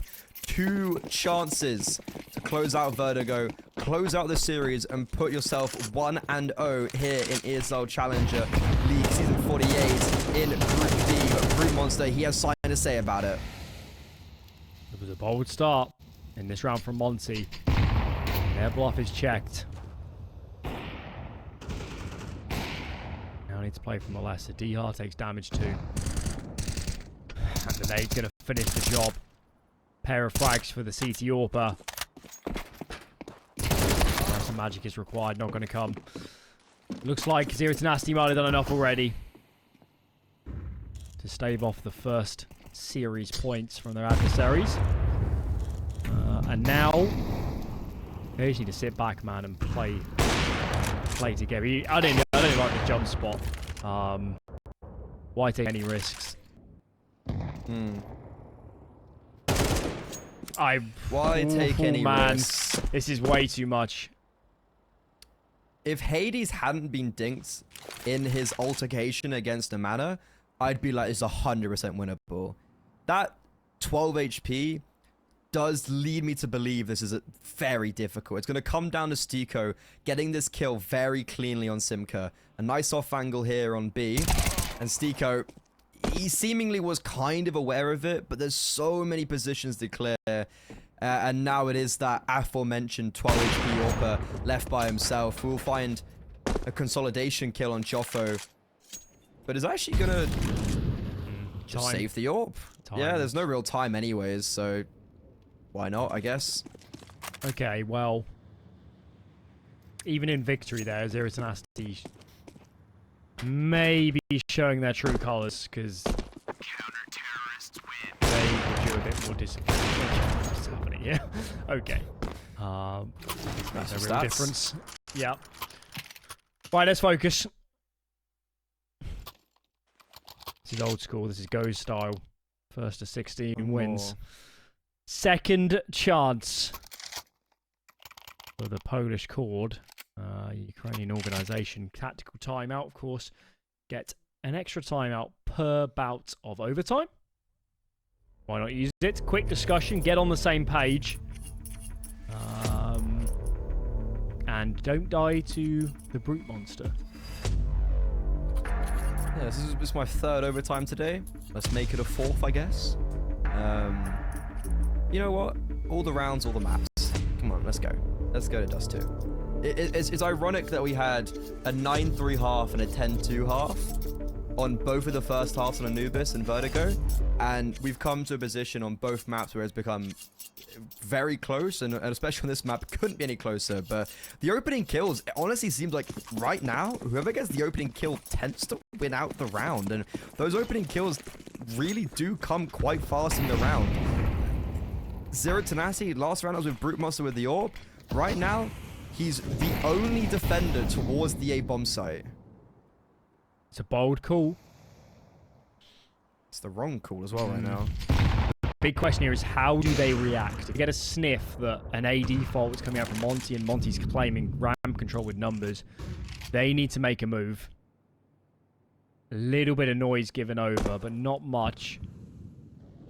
Looks like on B, Zero Tenacity went for a little bit of a clear from up top of the platform, and that seems to be enough for them. They're going to leave Simka aggressively, bringing off angle in mid, and the numbers are speeding towards A. 4 in defense. They're in the right place. I like this. I like this a lot from the Mana. Not swinging by himself this time. Boosted up, but not on the conventional one. Unfortunately, the Molotov's going to force him away. Utility's kind of scared for Zero Tenacity. They don't have lows to work with, and the Mana has been brought quite low because of that spam. Who will take the first blood? 35 seconds. It's a bloodbath on this A-bomb site. Everybody is here. Choffo swings out. He claims a double. I think we're going to a second overtime. Monte, they had 2 chances and they squander it. Stiko, 25 seconds left. All by himself. Bomb down. He picks it up, but no mana there. The backstab. The nail in the coffin. Zero Tenacity finally have unsheathed their dagger, and they send us once more into the battlefield. Here we go again. Here we go again. Monte, their T side is a bit rough and ready at the moment. I think we've established that. Over regulation, now in overtime. Still though, in a game where they were down and out from the half switch. 30 or so minutes ago. Still a much better position. Here we go then. Overtime 2 to follow. Time to reach right into the depths, the outer realms of your playbook, and check out the CT defense. Exactly the same opener as the previous gun round. Big damage. Diha caught in a very uncomfortable position, but Krasnell, his Polish brother, is there to mitigate the damage. That's a nice 1-for-1. That could have got a little bit scary. A little bit toasty, like Diha. But a player who's been really storming up the kill feed now has to watch from a spectator position as Monte group up towards the A-bomb site. Currently, Brute Monster's all by himself, but Namana, in quick rotation, is going to come and help him. There's no one else really nearby. Simka's very far away. Avian's even further. If this is a fast play, Monte will have only 2 players to deal with. Now 1.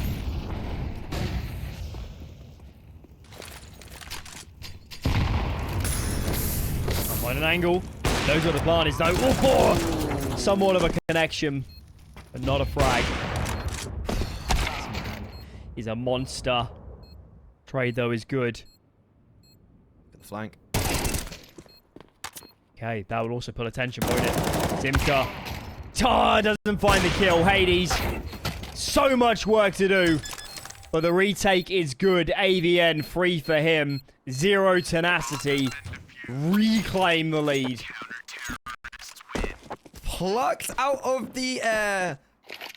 Hades should have made it winnable for Monte. Hades getting that flank should have been it. He puts it into a 2 versus 1. They knew where AVN was. AVN's job was to disrupt, allow for his teammate to come through. And he does so much more than that. He wins it out for Zero Tenacity. 16 to 15. It looked very troubling, but all of a sudden they reclaim the driver's seat.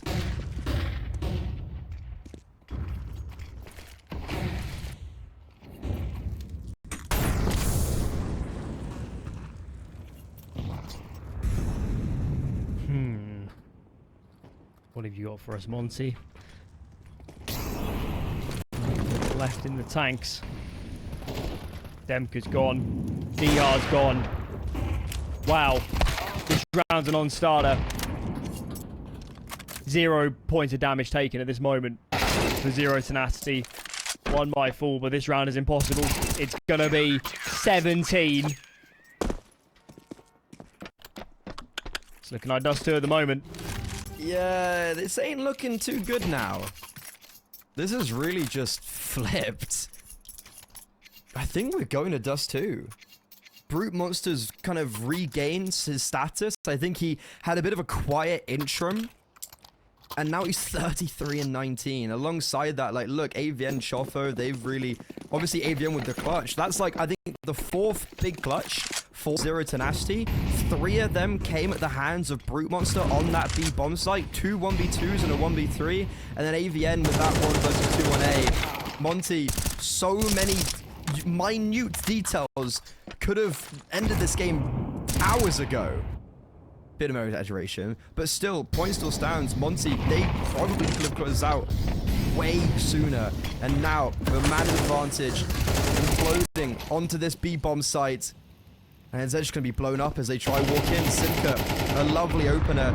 Diha is going to try do some damage, but this is a flawless as this side is looking like. How on earth to get onto this bomb site? It's got to be impossible.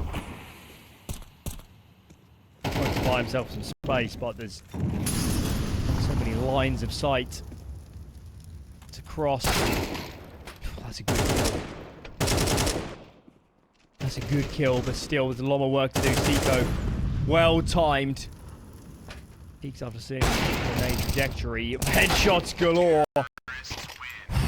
Bit of a recovery then. That really should have been 18 to 15, but at least Monte get one on the board. It was 2-1s in the first half of, the first bout of overtime. So I guess we're with par at the moment.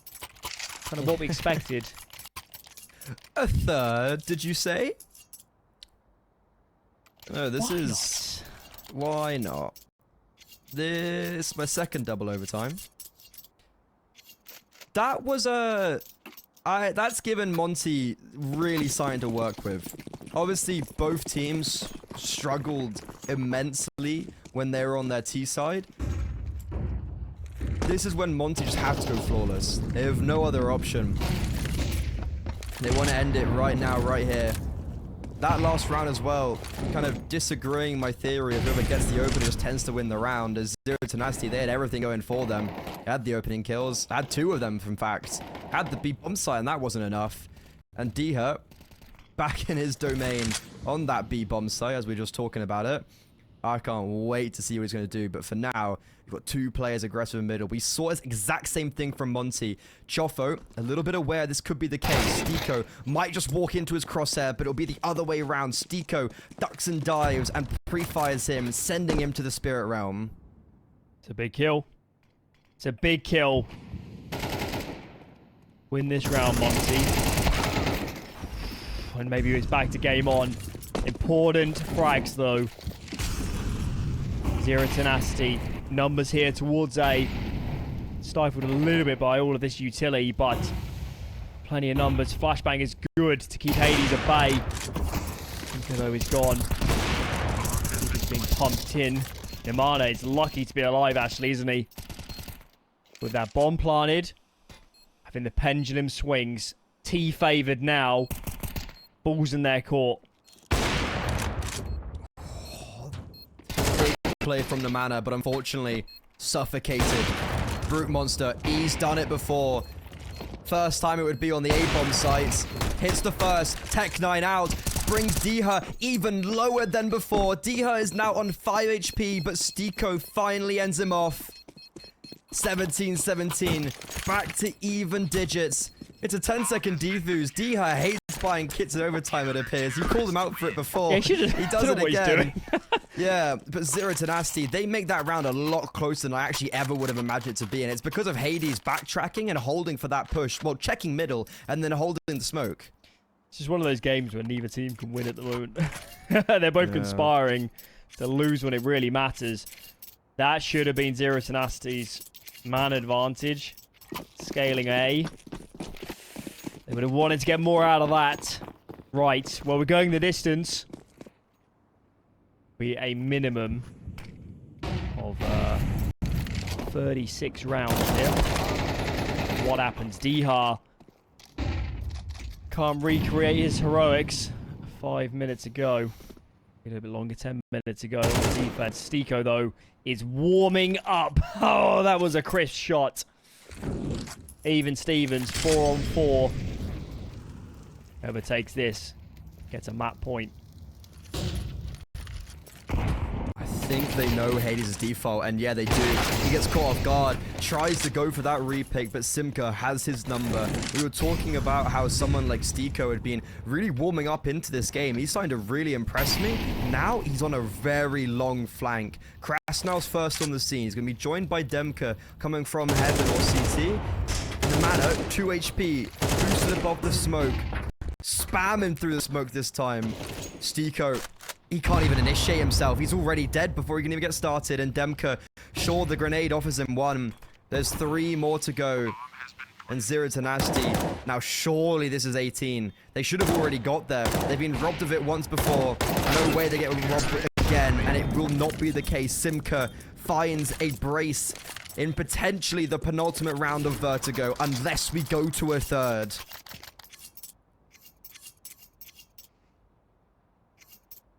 This could be the moment. They fought so hard. So hard as Zero Tenacity. Their players got better since regulation. No doubt about it. For sure. Mr. Brute Monster. I actually completely forgot he just got a 1v2 ninja defuse as well. Like that, I just remembered that. He's actually got 4 clutches in this. Yeah, he's a hero. Say, Monte, if they lose this map, will have a very painful demo review of the first half of regulation. And a vendetta against Brute Monster. Absolutely. Absolutely. This, in some ways, should have been their map already. But not to be. Got to win this round just to stave off defeat. When does Krasnow show? Not yet.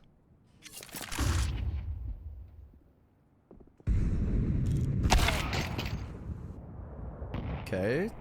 That's a bad step in the right direction for Zero Tenacity. Also, they've just been naded for like 100 damage over on ramp. On B ramp, that is. And look at this. Because Hades eliminated the AWP deep, Krasnow's pushed forward, Namana! I've been talking down on him, saying he's not the man he was over on Anubis, but that is a shot that potentially could force us to Dust2. Marry me, honestly. That was the bomb. Holy cow. What is happening? That could be a series-defining frag. That should have been Krasnow every day of the week, dropping the bomb. There was no teammates nearby for Zero Tenacity. Could have been ever so awkward, but now an opportunity. Demka swings wide. He gets caught. 1 for Stiko. As this split starts to come in, Stiko goes through the smoke. 8 seconds, 7 seconds. There's no time, is there? Oh, we're going again. Number 3 to come. But, like, what's Namana doing? There was 15 seconds left, and he was still exactly where he was when he got that kill against Krasnow. Oh, Krasnow, he is praying to the Lord. He is so happy they have won that round. Because if they'd lost it, it would have been all his fault. They get the opening kill, so I guess my theory still is correct. This game is defined by opening frags currently. A third overtime. Monte, one more chance to end it off. Or not even one more chance. Another chance, potentially, out of how many to end it off in 2?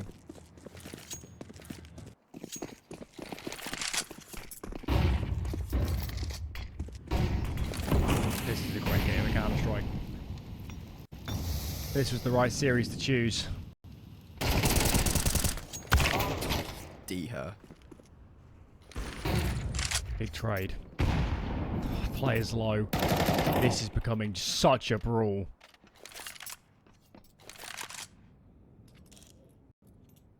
And I'm intrigued to see how this develops. This is the definition of a bloodbath. We've kind of commented on it before.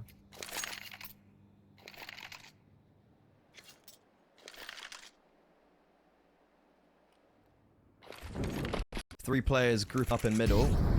Ooh, I really like that Molotov actually that they've thrown that you normally utilize when you're taking gap. The issue is, Monte have full information that there's no one there. Stiko though playing so aggressive out in middle, out in the open.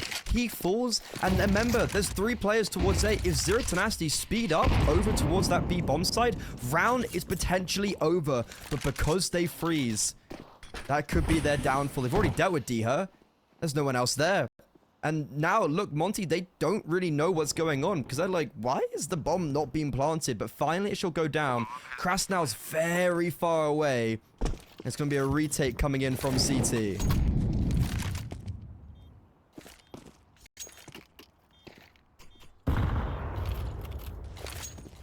He's still ready. Flashes over.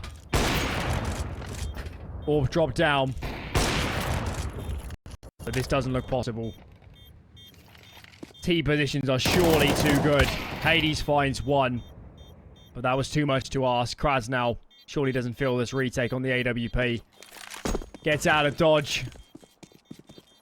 He'll be 19 for 0 Tenacity. Stiko's position in mid was so committed. He was the sole player on that B side of the map. He falls. And then the dominoes cascade. Reclaiming the lead are the Balkan squad. This game conspires to go on. I can sympathize with Stiko a little bit with that aggressive position because I don't think they ever actually had control of B. And when you've got 3 players on A like that, you just have to commit to either B or middle. And unfortunately, when Monte have 3A there, it's like, why aren't they taking the space? Why are they committing at 30 seconds to leave Stiko in that position where he's so scared of B and middle? That's kind of my question.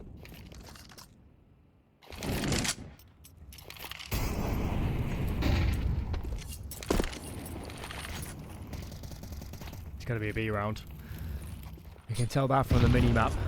He's going to get up first. He's boosted. Util over. Here we go. Rounding the corner. Diha is still behind quad, but he's losing his teammates. There he goes. It's been a whitewash. Bulldozed this B-bomb site. No resistance. With 2 T rounds, this really could be enough, man. That could already be enough. I think so as well.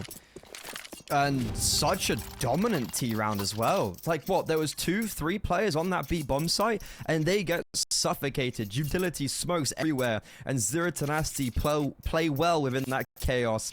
I think 2 rounds on the T side is more than enough, and Monte probably have that in the back of their heads as well. They're like, the CT side is where we have to go flawless if we want to be taking this. And Zero Tenacity, they've played that round perfectly. Now, can they potentially put the icing on top and add a third? It's a very quick play through middle, through the Molotov, attempting to go to B with the masses, but Hades is there in middle to stop 1 of 2. Can the 3 players in B make any traction now, or will they maybe try reposition? No, they are throwing everything they have at this, and it is not going well. Maybe for Monte, 1's enough. I personally do not think so. Oh. Well, I guess the round was already over. Cheerio. But... Oh my. A bit of comic relief here towards the end. If you can't kill me, I will. I won't let you get the kill. One way to look at it. Well, bit of a bizarre last round, but as we've mentioned already, we favour Zero Tenacity now. Every other half has been 2 CD rounds here in overtimes. So,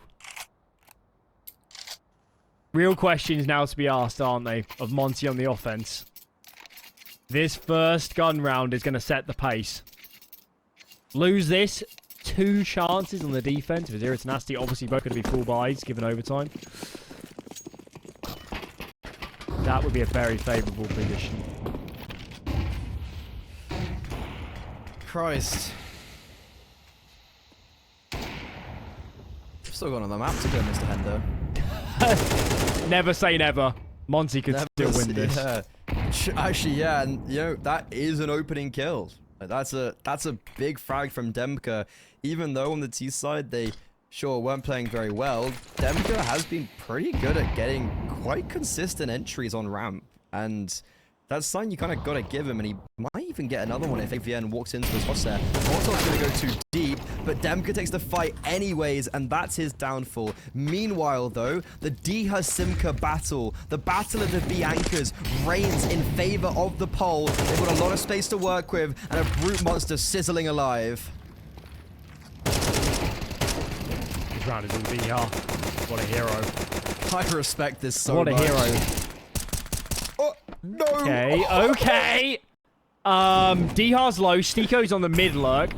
Bomb is down. What have we got? 2 smokes, so potentially could buy some space in Dihar. Clairvoyance there through the smoke. What a round from that young man. It's been a bizarre kind of map from DR, isn't it? First half of regulation, couldn't get any traction. That was on the T side. Then CT side, he was brilliant. Start of overtime, struggling again. And now he's back to being superlative. He's had a roller coaster of a map. It's kind of the same with Brute Monster. Like, I feel like I haven't seen him do anything, like, crazy in the last couple rounds. But he really came back into it in the first overtime. But yeah, Dihar is... You really can't take it away from him. Like, he won that round. Without him, there would have been nothing going without it. And he basically gets the 4K. He puts AVN down to 5 HP. He sets him up. He sets Stiko up for an absolute sitter that he can't miss. Hades taking a lot of damage very early on here. Luckily, still alive. Only 45 HP. That nade and spam didn't do as much as I thought it did. 20 to 20. But remember, Monte on the T side, they've never got more than 1 round in the 2 overtimes they've played so far. Now in the 3rd, they've already matched it. They need to go further. 21 secures a 4th overtime. 22 wins out it right.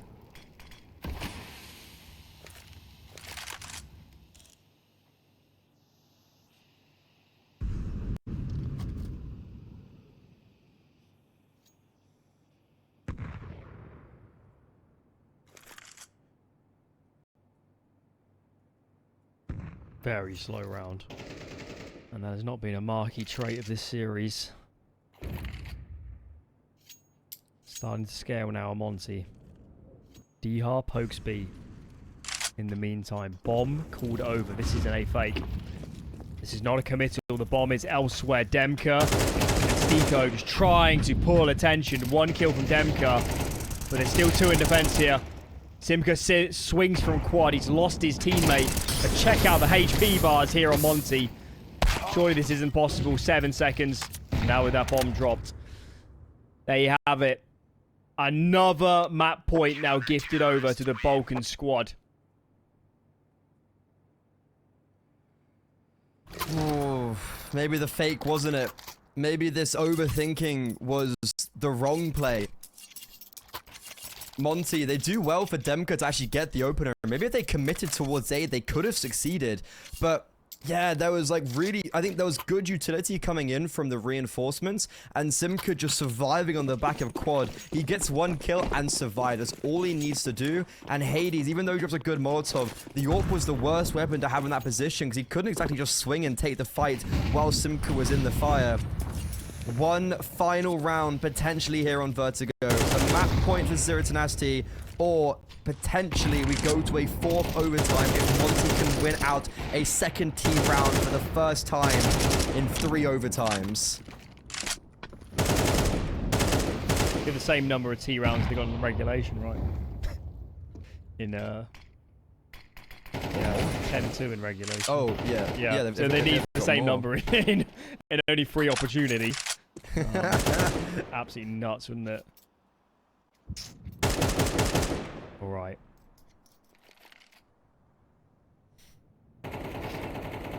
First kill is going to matter greatly.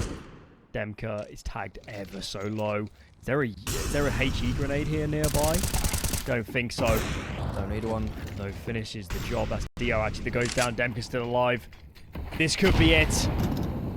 An awesome opportunity now for Zero Tenacity to finish this game off and send us to Dust2. Stiko trying to do something. Oh, I like this a lot. I like it a lot, but AVN is more the wiser. Demka, 5 HP. He was the player that got tagged down at the very beginning, and he's now the final player to fall. Zero Tenacity, 22 to 20. They take us to Dust2. They're most certainly the underdogs in this series, and they will not roll over. Brute Monster with 4 fantastic clutches. AVN also got another one. 5 clutches. Honestly, on the fence of like, I like Dust2. I'm glad it's back. And I think this is going to be a very... a raucous map 3, as one might say. I think I've enjoyed it more than I expected. Yeah. I fundamentally think it's quite a flawed map. But, as said, some of the changes that CS2 has brought has added some new dimensions. I still think teams are learning, and the quality of play is improving. They're on. Here we go then, decider of the series. Here right at the start of this season of Challenger League, season 48. Monte, frankly, want to win this tournament. They want that Pro League spot, and this is the first rung, the first step up those stairs, isn't it? Win this series. It's a bloody long way, isn't it, as well, though? That's the thing. And this is the first game in a, what, 6-7 group team group. As we go on this third map, it seems like Monte are doing pretty well on this pistol round. Choffo is the only player remaining. It was a 4 versus 4 at one stage. They take all the fights on long. The P250s do not sing like they would have wanted to for Zero Tenacity. And the city side win out on the range.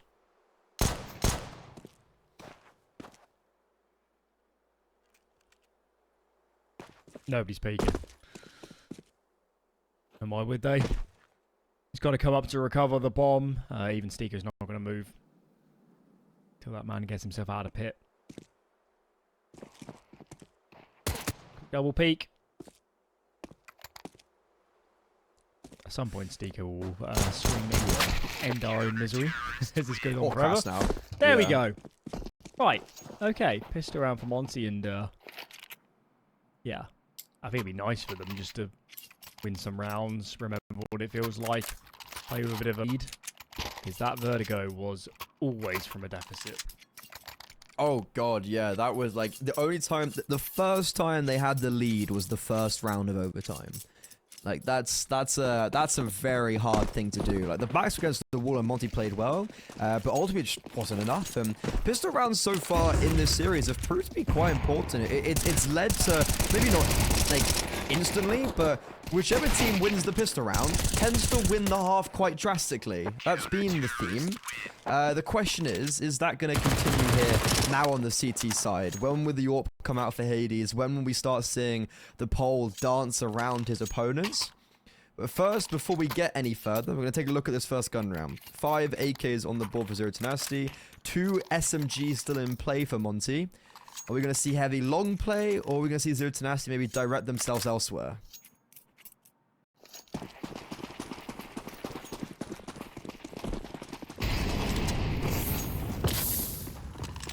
Okay, here we go. Full on crunch. Up through the tunnels. Simka gone. AVN in a lot of trouble. There is a response out long. You can't blame them. They've seen 4 in tunnels, but with 2-man advantage, I don't see how you get the bomb down here and into a good scenario. They need some killer headshots.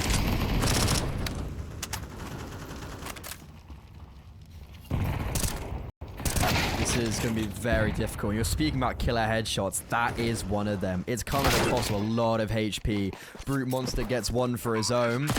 Bomb does get planted, but there's going to be no other success. They know where Brute Monster is. They know he's deep in long. Bomb's not planted for him, and he understands that. He understands that he's going to be running away with that AK, taking it into the next round, potentially utilizing the 12... Do they have max loss bonus? Or do they have 29? Well, the loss bonus plus the bomb going down potentially could be repurchasing with that AK, but Monte, a good first gun round. That's all I like to see. Those are the rounds that were opened up by the change right at the end of Go. And I think they're even more potent, to be honest, in CS2, especially online. So yeah, like to see it. Good stuff from Monte. I mean, playing the range game with some MP9s in the mix and no AWP was always going to be tricky, so I think it makes a lot of sense. And obviously, Zero Tenacity players in tunnels, a little bit blindsided. This round then, bit of a half buy. Okay, let's pay attention. What a headshot. There's nobody on the site proper for Monte. That bomb is going down. This has to be a retake. Wow. Game on. it's also a retake, Alan, where, look, we've got 2 more smokes. One's been deployed, and they still have those 2. And the retake's only just kind of being initiated now. If they wait for the smoke to fade, they're going to be met with a bit of despair, but that's a big nade. That's going to give them the advantage, and they're going to go through regardless of this smoke. They're all coming through from window. Flashes are plenty, but Namana, he adds 1 more to his tally. Simka is picking up the A1S, and he's doing damage with it. Hunting for Hades, searching for the blood, and he will find it. Zero Tenacity post their first round of board with an 8K and Tech 9s. An important round to boot.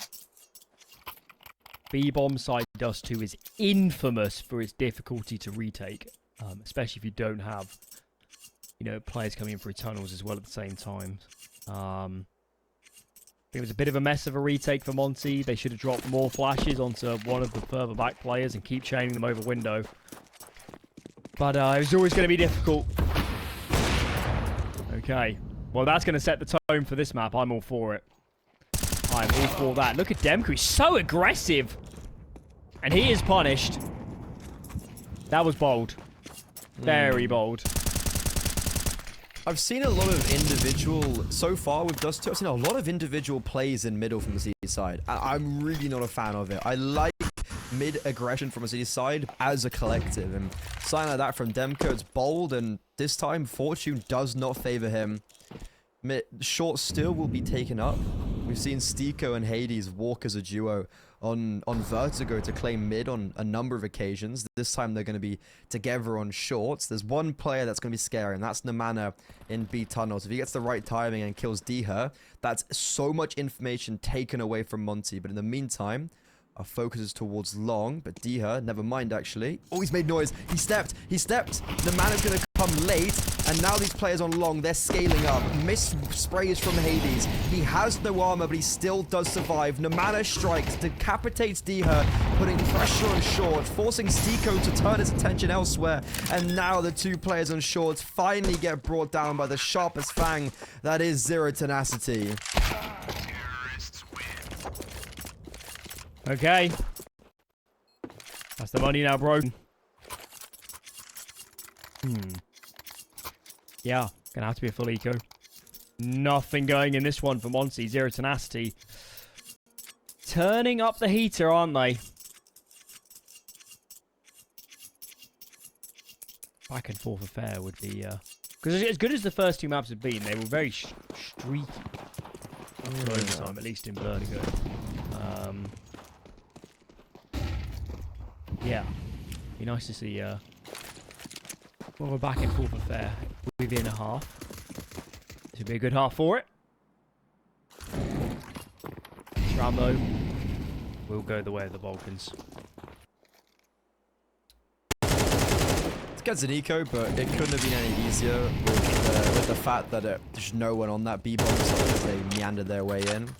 Joffo, he knows he wants the kill. So give away the AK. Ooh, only 3, but luckily for him, the man is there to make sure the AK can't be saved. Easily cleaned up, 3-3. Hades will not be able to afford an AWP, and we have seen he's been pretty good for it so far on the CT side, but now he's going to have to do it with the rifle.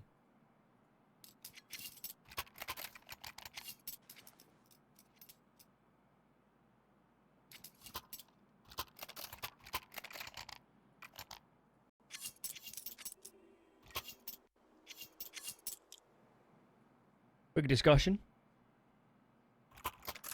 And no AWP. Which, it's quite a big loss actually on the CD side of Dust2. It could inspire them to get more aggressive. I think as you mentioned, we have no issue with aggression. We just want to see it done as a team, don't we? Yeah. So that for me would be a great discussion to have in this timeout. They don't necessarily need to get aggressive from the start of the half, but Don't have to, yeah. whatever they choose to do, let's do it together. For now, it's very standard. Very standard opener. Playing the sights. Util out for long, and settle now into playing a standard round. Brute Monster vying for for an opening pick towards B in this round. The smoke is going to deny any hope for that. Hades, however, with the A1S, is actually going to catch off Chofo. I think that was just directly through the smoke as well. Just a spam that case. And Zero Tenacity have lost 2 players completely individualistically. There were 2 on short, but Simca doesn't even attempt to go for that trade. And we were just mentioning about, look, if you're going to do it together. And it's definitely not been the case in this round. Yeah. I see the logic from Jimeno. They know Hades isn't AWPing, which is actually quite a big piece of information. But they haven't yet made use of it. Quite the opposite. Falling very foul to this rifle, and Monte seemed to have answered back with quite a loud screech.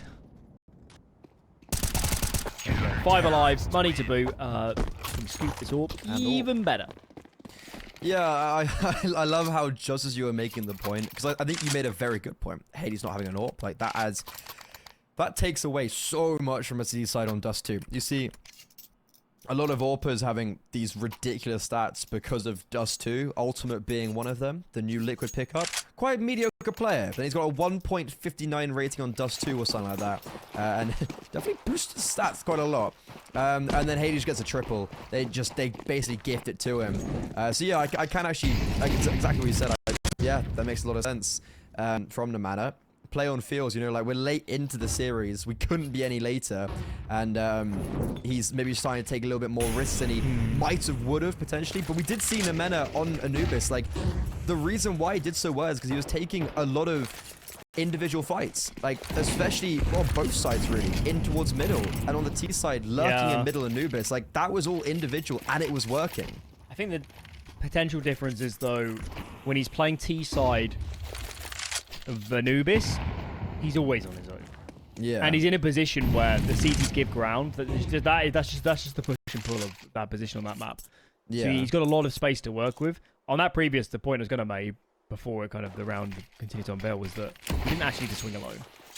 Could have done it with his teammate. One nade. Yeah, that nade was ruined. And boy, you are a lucky boy. Now behind the Molotov. Luck runs out. Hades, though, giving him an absolute reign of terror. Now here's the Orban's life. But he is failed in the end. Bomb still, though, yet to be planted. Is there a Molotov? There's another HE on D-Har. Right on top of the planting player. This is very awkward. Super difficult to play now. Still stuck out. The Vanguard smoke position is the brute monster, but he finds another, tucks himself into Gandalf. A setup here as old as time. Short and Gandalf. No damaging util to pull these players out. Brute monster taken ever so low, but he's still alive. Stiko needs to get on that bomb. D-Har's got the kit. Stiko's going to play wide. Oh, that was a ripper. Makes it 2. What a clutch from this young man. I mean, like, that's how you do it. You swing out, you get a little jiggle, one tap, down. Stiko, unfortunately, there's nothing Diha or him could have done there. And I was about to say, like, oh yeah, you know, the point you made about the orb, exemplified there. Hades holding a very tight angle, gets 2 above the smoke. They are failing to actually really get on the bomb site. They do well to kill Demka, and maybe the fact that Demka doesn't get a single frag as the actual main anchor is the reason why that all goes awry. But overall, it's Chofo once again, Zero Tenacity pulling a magical clutch out of thin air. This is what I wanted back in fourth half. Now we're looking at Monte saying, your money has gone. It's a decent buy, but it's not perfect. Util is lacking. What are we down to? 1 flashbang, 1 of each. 1 flashbang, 1 smoke, 1 molly, and 1 grenade. Grade's about to be dispersed. Break the smoke, pulls Hades in. What a beautiful little play. I mean, it's obviously ever so simple, but hella effective. I love that. The man, maybe lucky he walked into that. The only player that he walked into with the Eagles was there, and now Brute Monster with the AWP in hand, looking to have some decisive action. You never mind, he's got the Tech 9. Demka Stika, another Ripper at range. Everyone around him's dying though, so he's gonna have to stand by himself. He has to hit something. Unfortunately, his luck does run out there. A 2 versus 2. The bomb is down deep on short. Hades thinks they're just gonna go get it. Namana, oh, he's played an absolute blimer. That's fantastic. He doesn't go and collect the bomb. He knows they're going to push through. He waits patiently behind and catches them off guard. These are some critical rounds. A little bit absent, I think it's safe to say, was this Balkan prospect on map number 2, but Namana is back to play. Joffo's having a map as well, isn't he? Might need some more cavalry. He's half developed, but for now, those two are doing damage. This one, Eco. B-stack from Monte. And given the shape of this default from Zero Tenacity, they are very well poised to fully avoid this. They're out long and they've seen no resistance. It's the only reason for them to back off. This feels good. Feels very good now for the Balkan team. They're getting into their stride. I actually just can't get over how, like, genuinely beautiful that play is from Mana. Like, he reads that round so well. I don't think many players of any caliber would have read that round to, like, that level. And, yeah, I was kind of playing with the thought process of, like, if Brute Monster, who was outrageous on map 2, if he'd played as well as, or just like a little bit better on map 1, he had quite a bad map, they probably would have won map 1. And then the same goes for Namana, that kind of same theme of, he had a great map 1, pretty rough map 2, and it's like, okay, if he played a little bit better, would it have just been a pretty quick 2-0 if both the stars stepped up in unison and not one after another?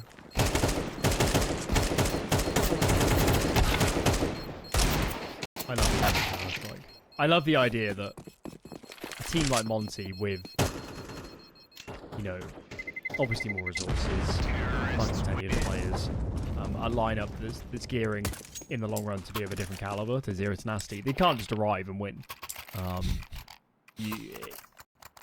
No, there is no... If you're playing a top 100 European team, you can lose if you're not structured. If you don't have all the depth, if you're still learning your way through the ropes.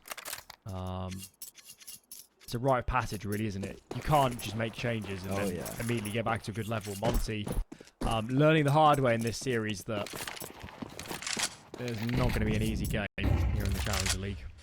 Yeah. I love the phrase that sometimes EU players use of just, they shoot so hard. And I think that's the thing of, like, Zero Tenacity, like, it's very clear that if you give them an inch, they'll take more than a mile. And yeah, it is so it's very beautiful how we're seeing Monte being challenged to this degree.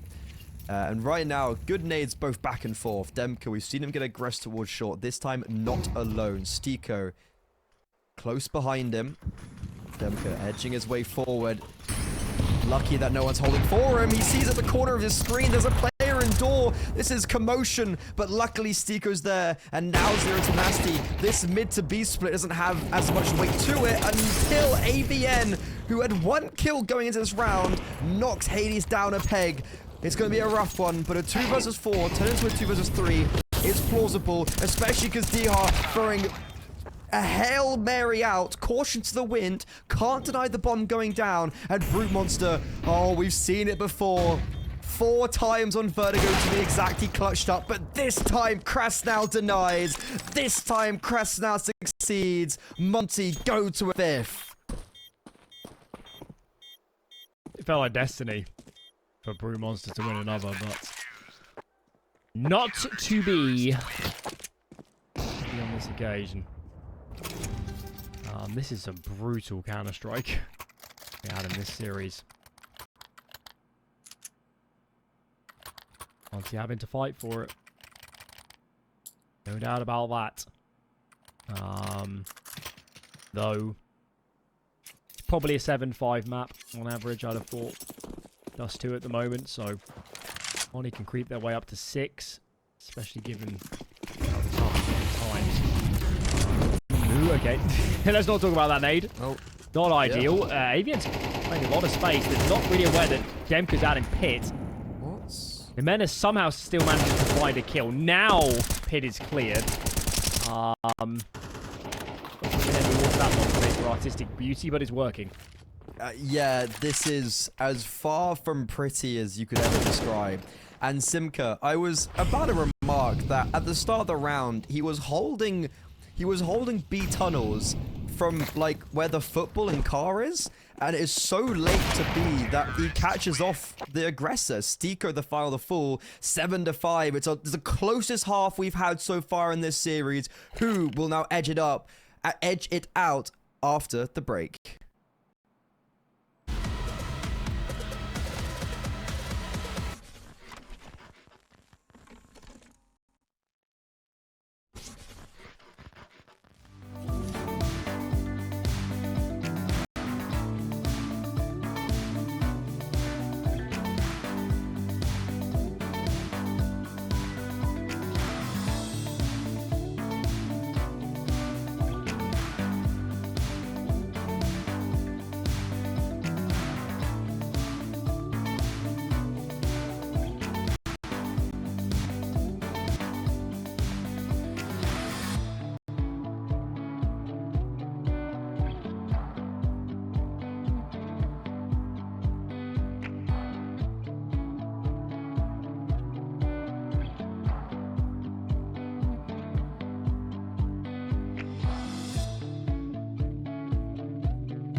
One half of Dust2 to go. First map. Not good for Zero Tenacity. Tried to haul themselves back into it, but couldn't recover. Map 2, Monte's pick, fell by the wayside. T-side terror. They couldn't make it work. And here on map 3, with par really, isn't it? Slight advantage for the T-side. For Zero Tenacity. But of course, Pistol Round's going to set the pace. Boost here on the box comes good. Oh my. This could be the first strike towards Zero Tenacity winning this series. That's a big opener. And they were struggling to actually get the opening kills on the first half. Monte won 7 and still didn't really seem like they had much to talk about. Currently, Zero Tenacity making Monte very uncomfortable. Like, I really just don't know where you take this for Monte. You have got a P250.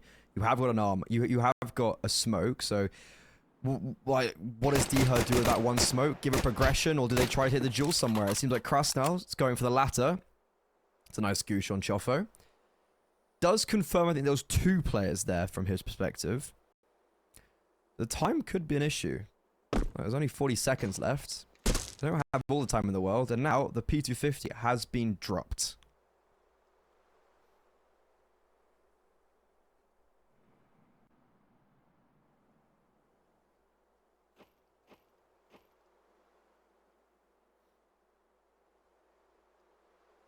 I said I don't know what Monte could really do in this pistol round, but I feel like this isn't it. Oh, okay, they just opened up the A-bomb site. Bomb can be planted. It's a 2 versus 3. All of a sudden, this is very plausible. One more kill. Monte's right in this. There it is. DR.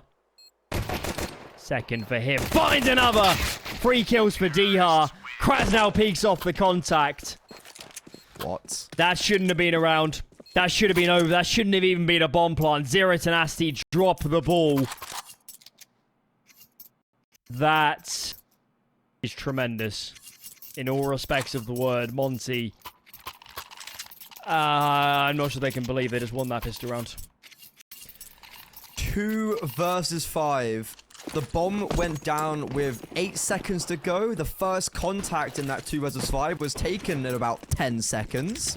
15 seconds, give or take. And now Monte, they get the opening kill. Hades, that's his 5th opening kill in this map. And he's going to double down. There's one more player skulking around those smokes. Simka, just happy to be alive. He is going to gain some support from AVM.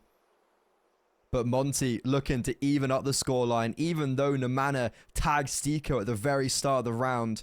I don't feel like that's going to have really any matter to it. Looks like we're en route to a pretty comfortable clean-up. I don't see anything coming of this round. Especially not now. I think discipline is the word. Zero Tenacity need to learn a little bit better. Too many times in this series. A bit over-eager, especially man advantages, but all too often the individual thinks upon himself, this is my moment to do something. And there's a time and a place. 5v2, isn't it? Yeah. That's kind of... That's what Zero Tenacity can learn from a team like Monte. Monte are going to be much more disciplined. Especially with this lineup. Yeah. A bit of work to do, I think. Yeah, there's like 15 seconds left, and I'm pretty sure they kind of just gave the fights to them, like quite aggressively on short. Like, you just didn't have to do that. That's Monte now winning both. Well, not now. I mean, like, they have won both the pistol rounds.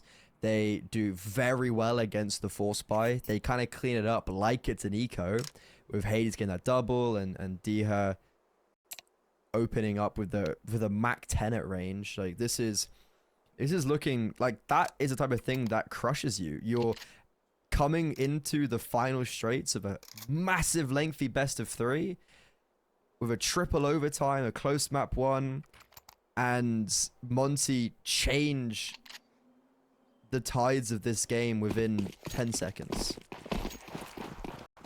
That's Counter-Strike.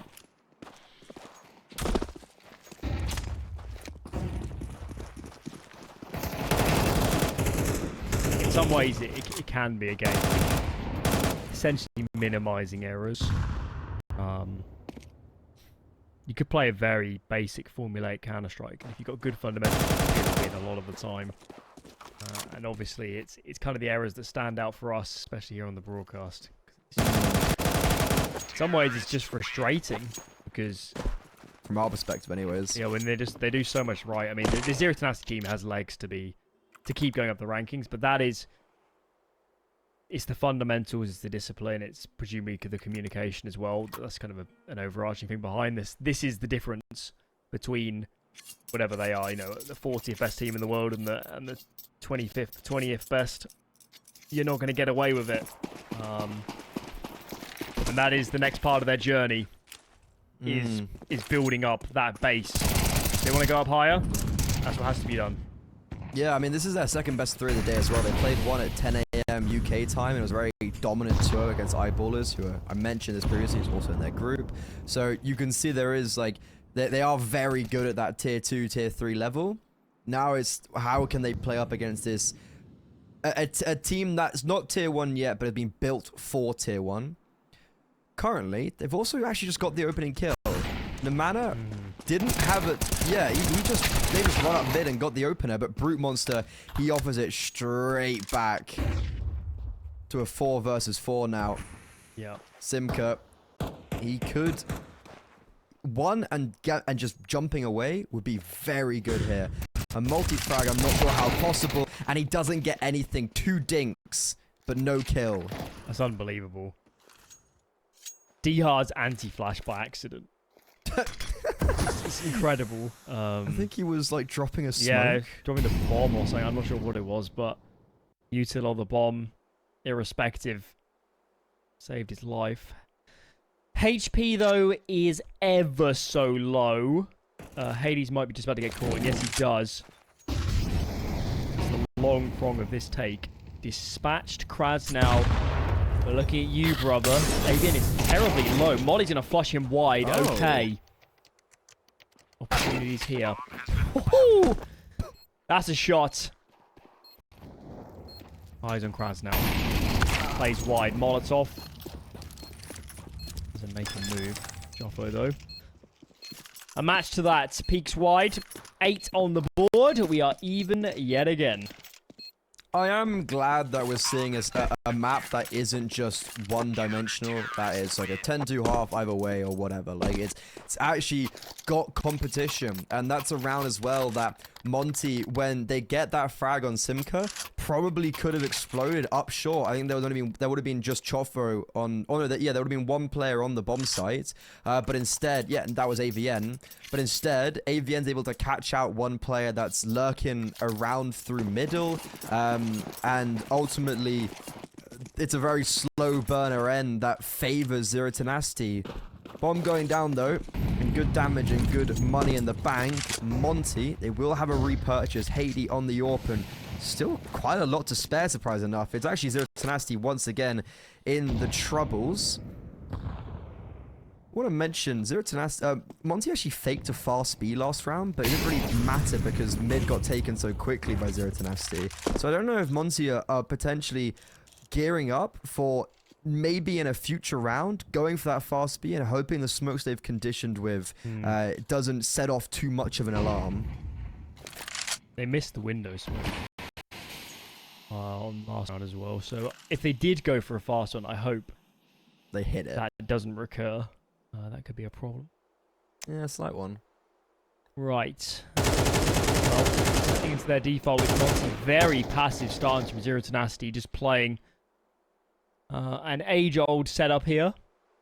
There are cave paintings of setting up like this on the CD side of Dust2. I've seen this before. That's a fantastic saying. And this is also the most classic execute you could ever imagine. The 2 progression smokes to try and aid Monte up short, and I think they have to commit. 25 seconds, everyone's here, and once again, it's a great Molotov towards ramp. Flushes Simka out. This time, the defender is able to at least get one. Brute Monster is at a very slow map, and it might just continue in that manner. Chofo, big frag onto Stico. Catches off the lurker, making it so that Diha and Hades are fighting together, isolated in this site, trapped in, penned in, catches one in CT, spots the second. They now know where everybody is. Hades hits the long range shot, gets caught off guard, but it's Diha who comes in clutch with a very clinical 3K. This is the map we wanted. This is delivering every round. Utter brutality. Monte, though, eking it out now, aren't they? They're on the favoured side. It's 5 rounds at the half, so they've had a pretty good bout so far. Money is not there either for Zero Tenacity, so this really should be 10. Barring a blunder of epic proportions. Stack, though, in the right direction. Juicy headshots. with a round on our hands. Monster finds one. Make it two. A third. Flank is through. What's just happened? Monty can't believe it. Oh my P250s ring true. And Dust2 is still on. Absolutely. And it's Brute Monster. I literally just called him out and said he was having a slow map. Stiko, though, still alive. He wants to make something out of this. He's got two. Brute Monster's missed the AWP shots. Simcoe's missing the Deagle shots. Stiko has been allowed to survive. And the AWP cannot capitalize on the low HP quite the same way. Pistol comes out and Brute Monster, stay on that sidearm. Stay on that P250. No armor. He clutches up four. And Monte forced to take a tactical pause. Why waste the money buying an AWP when you can do that? Holy smokes. Monty can't believe it. I mean, we're by that minimal. Even going into the stack shouldn't really make a difference. I mean, maybe they get two. Best case scenario, 3 kills. You plant the bomb. But that was a disaster. Collapse from Monty. It has drained the finances too. Oh no. Oh no. I feel like I've cast a curse this from my thoughts. I was literally just thinking, we've seen everything in this series but a Felico win. Like, we've seen literally everything but a Felico win. And then bam, they win a Felico. Also, we go straight into the next round. And is that Hades getting a collateral wall bang as they cross? Tick off your bingo card. Tick off your bingo card. It's a full house. Only thing left is quintuple overtime, and that would be past my bedtime. I'm afraid to say. You are an old man. You do need your rest. I need my 12 hours a night. At this point, I've got ITB's first game tomorrow. First ever debut game. There you go.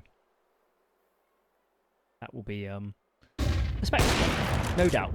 It's gonna be one of the games of Counter-Strike of all time. Just glad they finally found a fifth. Currently, though, Monte have made very good leeway up long. Like, they haven't done anything, and they're pretty much on the bomb site. One smoke. Oh, and it's got a bit of a gap in it. Brute Monster. That's a big gap, actually. I think anyone can see through that.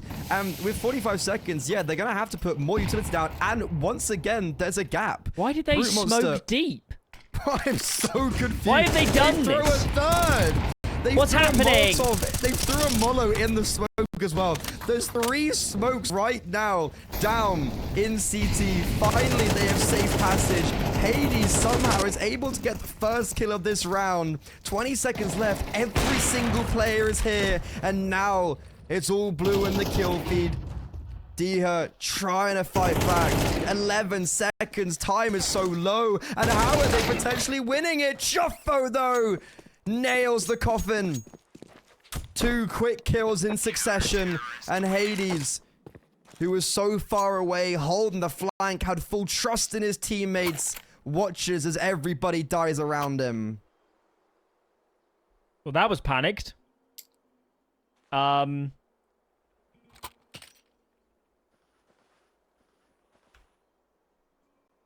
If you want to know what their comms sounded like, go to a primary school during the lunch break. Stand outside, listen to the playground and all the screaming. That's what communication for Monty was just like.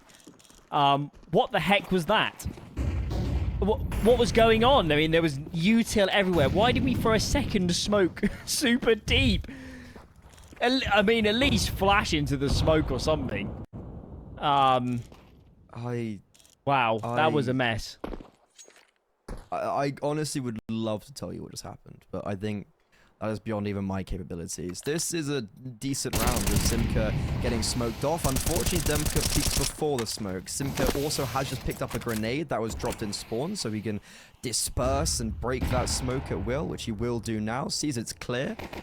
And Namana has a little bit of confidence in AVN that they can just hold on to this B-bomb site, and that seems exactly what's going to happen. Simka, he triples down. That's fantastic. He just walks through the smoke, and that's the rifle, or the saved AWP as well. So now it's just the Glocks. Now it's 0 Tenacity going to 11. We were talking about how it's so beautiful in Europe that you can't just build a team and be the best. And we were saying it's because they're being tested. Well, what about if they lose? And we ask questions. Especially after you win Anubis. Should have been the troublesome map in this series. Right. Like, you look at statistically, it's like, how have they won Vertigo and lost Anubis for 0 Tenacity? I don't... There is no science. That's all I'm going to say. There is no science. There's no science anymore. This is... And this is right. We're simulation. What's just happened there? Okay.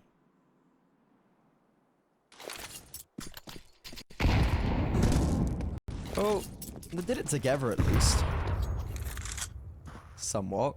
Monte though, 2-man advantage, and this is what I want to see. Some burst through up short, but why are they doing it with only 2 players?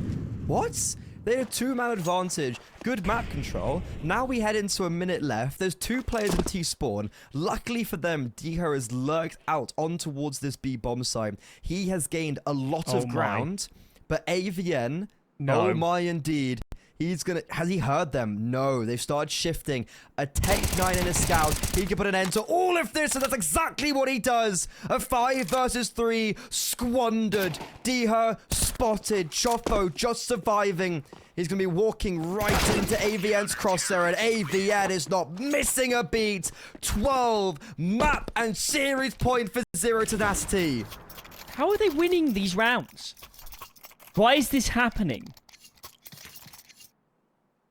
What is going on? Monte's out of money. I'd love to tell you. Monte's going to lose this series. They're going to lose this series.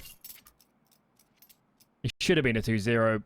First half of Vertigo, they were millimeters from winning 3 or 4 more rounds on that T side. All they had to do was just convert one anti-force spine. They would have done it.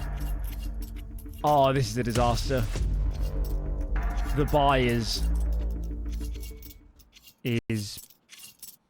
off eBay. It's a disaster. It's shambolic.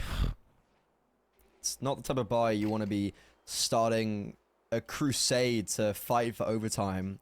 You know what? We haven't had enough Counter-Strike. I think we go to another overtime. You masochist. Masochist. Ooh, Monte. This is them going for a fast B. There's no utility. Oh, never mind. I'm holding my horses. 4 players running towards B. You can understand my mistake. We'll let you off this time. Okay. Well, problem with putting this many players on one side of the map is that you lose all presence, you lose all information. For now, 0 Tenacity, they're not pushing. There's actually nobody in towards mid at all. Ooh, this could get very spicy. Okay, so the B util is out. These mid players are going to lurk soon. Here they go. For the moment, AVN and Nemana are going to hold on. There it is. Brumont tries to rotate in to help out mid. He is felled. Nemana, though, doing work. AVN collects 2. This looks very good. They might have lost 1, but they still have players on the bomb sides. Util is gone. And Joffo here executes. Good reply from Stiko, but much more work required. Simpka's going to sit back and bide his time. Play towards long. Call for the teammates. 2 now coming off short, and Stiko has a tremendous amount of work to do. Smoke buys him a sliver of space to play with. But I dare say this will not be unexpected. 0 Tenacity, spam the smoke. Stiko's gone. 1 man to go. 0 Tenacity win the marathon. What a series. 13-9. Oh my lord. They had to play for that one. Definitely the first big upset we have here in the ESL Challenger League Season 48 Europe, and it comes on the 2nd day of Counter-Strike. Monte get brought down a peg by a team that is qualified from advanced through through regulation, a